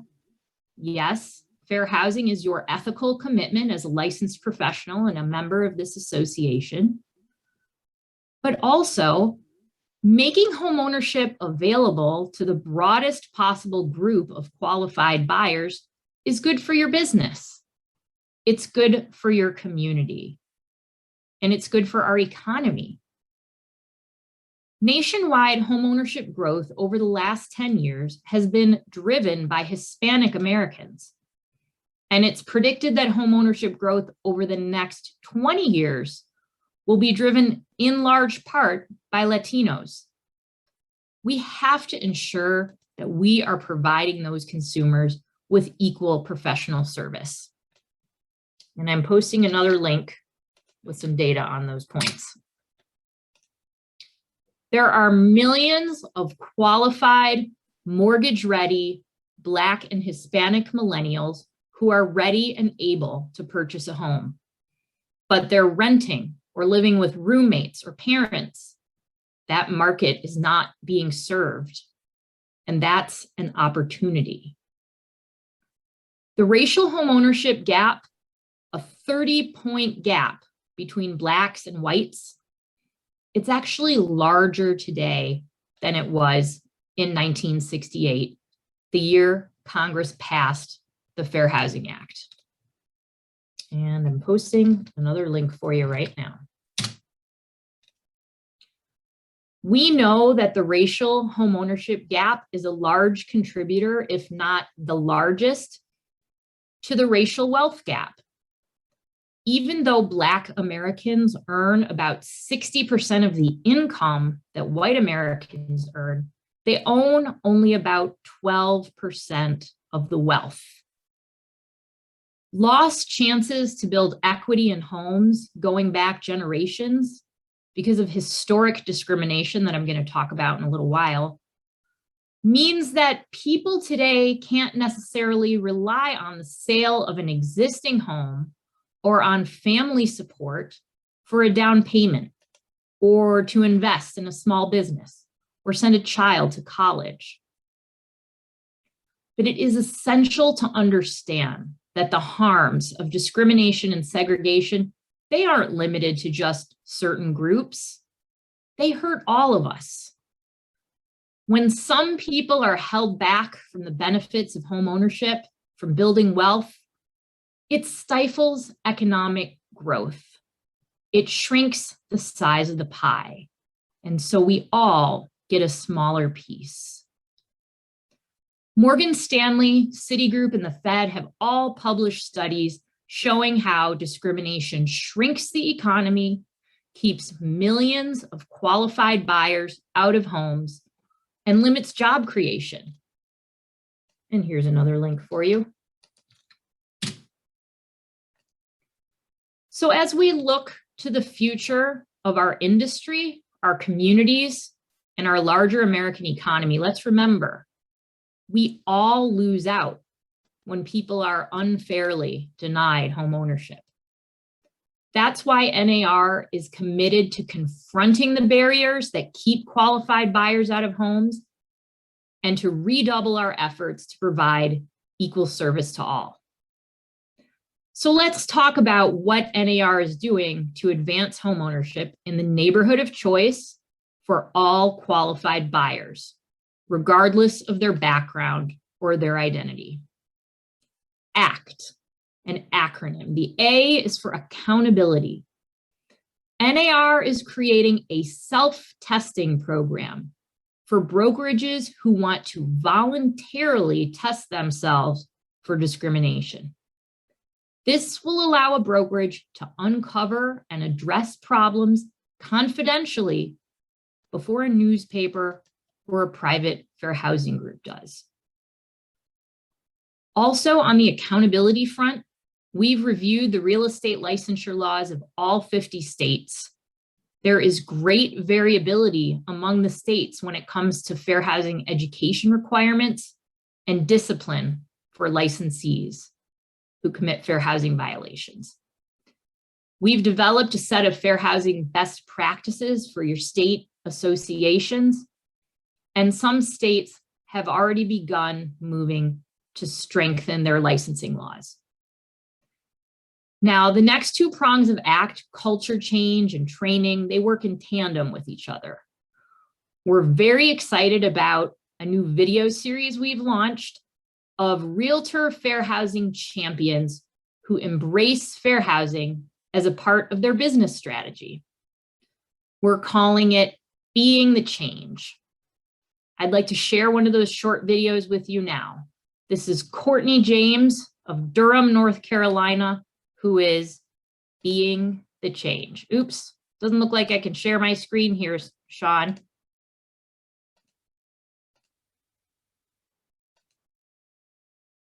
I'm going to make you a co-host. Hang on just a second.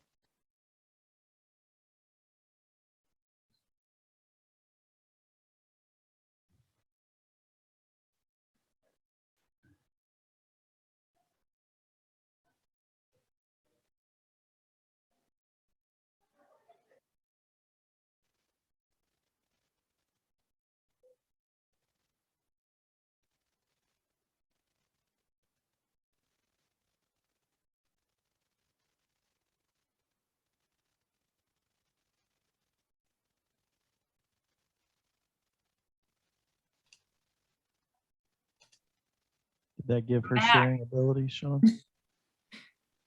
Hi, I'm back. Did you miss me? All right, here we go. No, wait, it's still not letting me do it. Oh, no.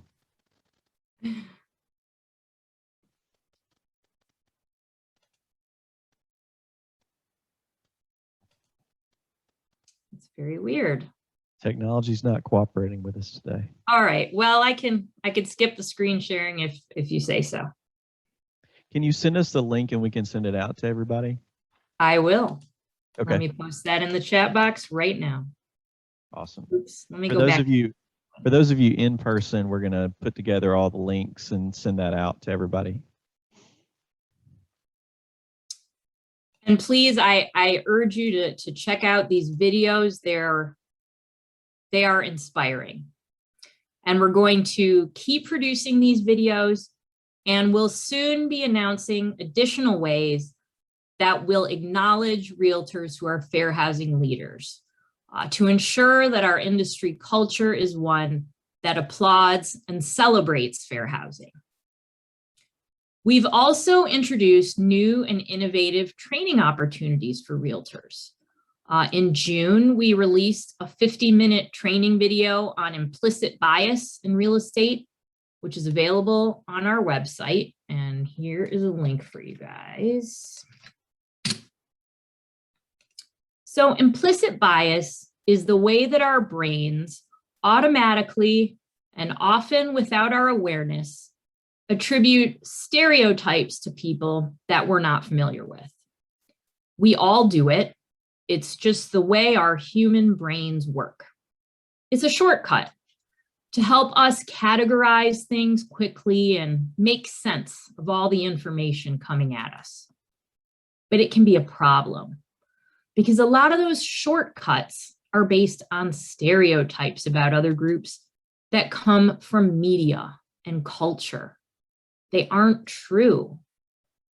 And so even as our conscious minds may hold fairness and equal treatment as cherished values, our unconscious minds may be causing us to treat people differently or unfairly without our even intending to. And that can lead you down the road to a fair housing violation. You're making assumptions about people based on their identity. That could lead you into steering.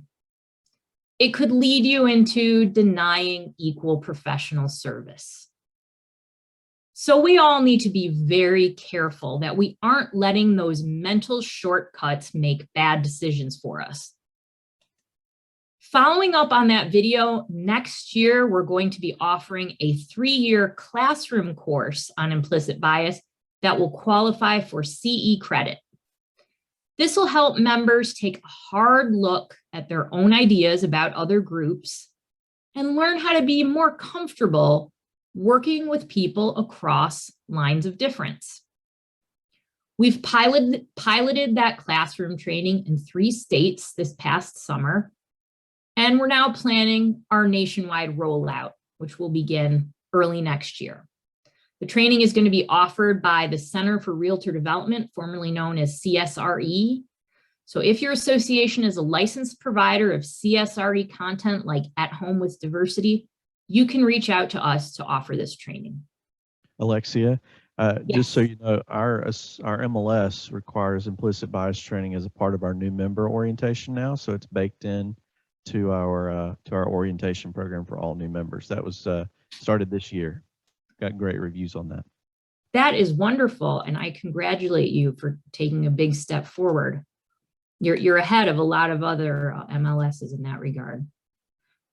Now add on Fairhaven, okay? I'm about to tell you about that one in a minute. So our first cohort of trainers that we're training for this 3-hour class is going to be some of our most popular At Home with Diversity trainers. And we're going to be offering a preview of the training at our annual conference in November. So if any of you are coming out to San Diego, I invite you to come and check it out. And then you might have heard about something we launched at last year's annual conference called Fairhaven, a fair housing simulation. Fairhaven is really a new approach to fair housing training. There isn't anything else like it out there. We decided to create it not long after Newsday was published. We saw in more than one of those hidden camera videos, agents referencing their fair housing training. They talked about what they weren't supposed to do, like steering. They named it. They said, I'm not supposed to, and then they did it anyway. Something wasn't connecting. We could see that we needed a new kind of fair housing training, something that really resonated with realtors to teach not only the substance of the law, but that would also move more agents to embrace it. And that's how we came up with Fairhaven. It's not your traditional lecture and quiz. There are no lists of laws and provisions to memorize. We wanted to give members a chance to practice applying fair housing principles in scenarios that feel real. And so as we developed Fairhaven, we reviewed real fair housing cases and talked to members about their frequently asked fair housing questions. Now, a very special feature of Fairhaven is that the learner is also put in the position of a client who is stopped from buying a house because of discrimination. You're going to see things from that client's point of view and confront the decisions that that client might have to make. The goal here was to elicit an emotional reaction in the learner, to open the learner up to perspectives they hadn't encountered, and to evoke empathy and ultimately behavior change. Now, I had a little video. I was going to give you a peek inside, but I guess I can't do that. But I will encourage you all to take a look. We've set the bar high with Fairhaven. It's our goal for learners to come out of the experience seeing the world a little differently. Learners have told us that they got angry or tearful experiencing the client's point of view. They've told us that Fairhaven opened their eyes to discrimination that they weren't aware of, given them new tools, and given them more motivation to stand up for clients in situations where something doesn't feel right. And I'll tell you that in a number of the scenarios in Fairhaven, it's another party who is engaging in the discrimination. It's not necessarily you. And you have to learn how to deal with another person's discriminatory behavior and protect your client. So we're very proud of what we have created here, and I would encourage all of you to take a visit if you haven't yet. It's available as a free member benefit at fairhaven.realtor, and here's a link where you can learn more. So when we talk about fair housing, we like to say, first, do no harm. Compliance with the law, that's the minimum you can do. Make sure you have standard policies in place so that you're treating every client with the same level of professional courtesy and service. Let the client lead you in their housing search. Don't make assumptions about who should live where. Use objective information from reliable third-party sources when you talk about things like neighborhood, crime, and schools. Educate your clients on their fair housing obligations. If you have a seller who is letting a buyer's race, national origin, or other prohibited characteristic influence their choice on who they sell to, that seller can be liable under fair housing law. And if you keep representing them, so can you. So first, do no harm. But second, repair the harm. You know, the Fair Housing Act of 1968 made housing discrimination illegal. But before the Fair Housing Act, decades of government policy and industry practice had locked many qualified buyers out of home ownership. For generations, these buyers were shut out of the opportunity to build equity and pass that wealth down through their families. The 1968 law didn't provide any remedy for that. So even if everybody stopped discriminating in 1968, and we know they didn't, there's still a lot of lost ground to make up for. And sadly, we haven't done it yet. I heard a saying recently, a head start beats running fast. Over decades, federal programs helped many white families realize the benefits of homeownership and pass those benefits down to their children. Other families who weren't white were denied those opportunities. You've heard of redlining. The federal government during and after the Great Depression wanted to boost homeownership. It would insure loans if banks provided affordable mortgages.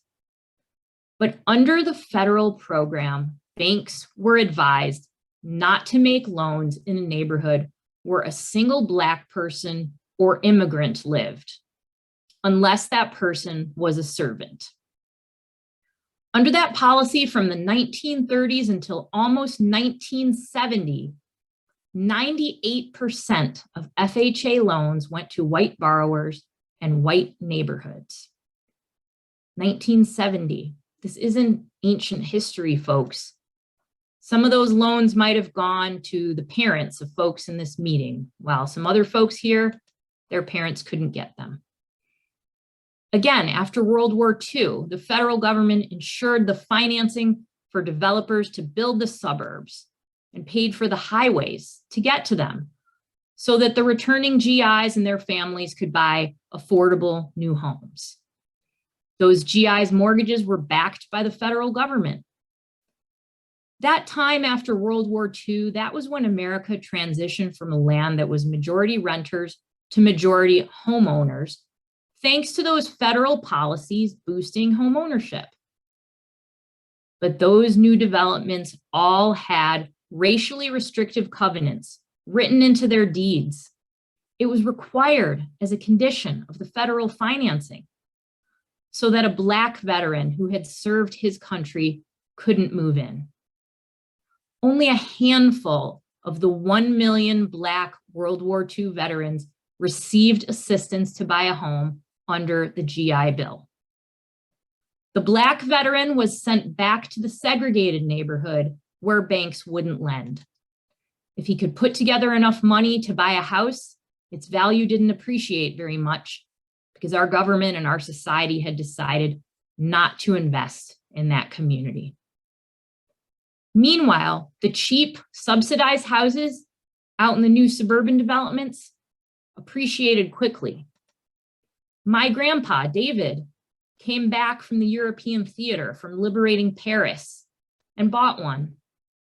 He could build equity and pass that wealth down through my family. My family could help pay for my college education. Other families couldn't do that. And I know I'm running out of time. Just got a few more minutes of content here for you. So let's talk about student loan debt for a minute. It's a huge obstacle for millennials as well as for older borrowers trying to put together a down payment. Because of the skyrocketing costs of college, many people today have student loan debt that their parents and grandparents never had. It's been described as a crisis. And NAR research found that Black households are more than twice as likely as white households to have student loan debt, and they have more. We just put out a new report on the impact of student loan debt on young home buyers. Here's a link to that research for you. So how else does that inability to accumulate intergenerational wealth play out for Black buyers today? Well, our research shows that white families are more than twice as likely as Black families to rely on the sale of an existing home for a down payment. Our research shows that Black households are 3 times more likely than white households to tap a 401k for a down payment. And here's a link to that research. So these are folks who played by the rules. They went to college, they saved for retirement, but a head start beats running fast. Now, I also want to take just a brief moment here to talk about the history of the real estate industry. Our code of ethics in 1923 said it's unethical to sell a home to a person of color or an immigrant in a white neighborhood. You could be disciplined for that. That was our official policy for decades. We organized campaigns to put racially restrictive covenants into deeds. And we opposed passage of the 1968 Fair Housing Act. That's our history. We've come a long way since then. We still have a long way to go.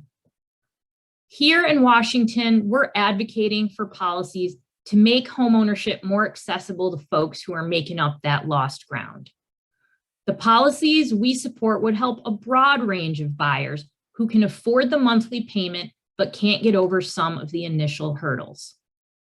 Down payment assistance, treating student loan debt differently under the tax code, alternative credit scoring models to help those folks who are considered credit invisible when they apply for a mortgage, even though they've been paying the rent and the utilities on time for years.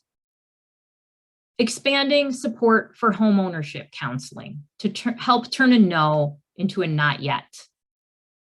We're working in coalition on these policy solutions with a group of industry and housing advocates ranging from the Mortgage Bankers Association to NAREB to the NAACP.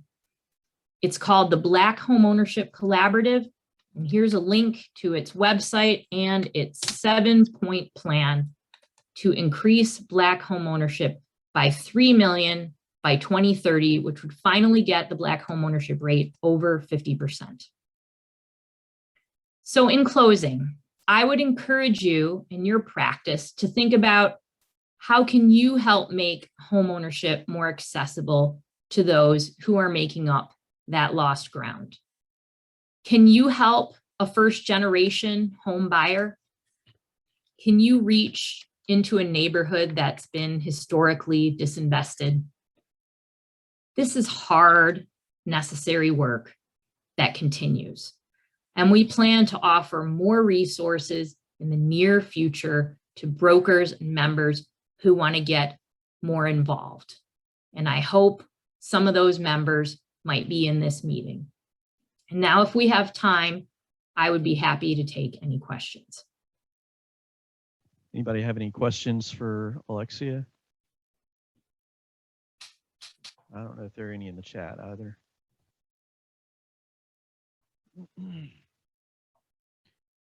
Alexia, thank you so much for joining us today and for all this information. And like I said, everybody who's in the room, we're going to compile all these links for you, so you'll have that as well as the recording of today as well. Alexia, thank you for joining us.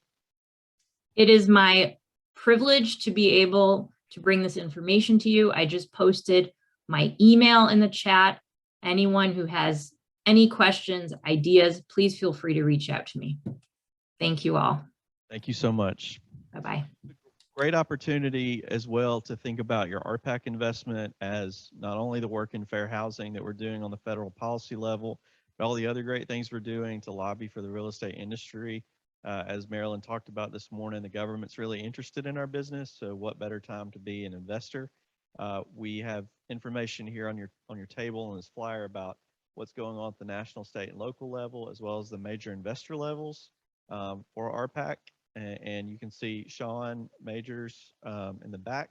He can tell you about how you can do that. We also have a brand new $99 club. So even if you've given to RPAC in the past, you can get some free swag and be named a 99 Club member, as well as a cool pin. So Sean can tell you about that as well. So for our last session today, I'm going to turn it back over to Marilyn, who's going to facilitate for you a group discussion so that you can kind of share ideas based on what we've talked about today. We'll have about 30 minutes, I think, to be in small groups, and then we want you to kind of share out what you have talked about in those groups.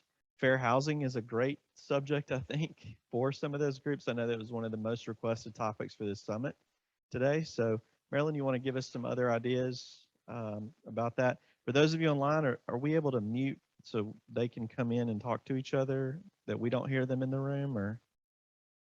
Okay. Okay, so those of you online, you'll be able to chat in and talk with each other.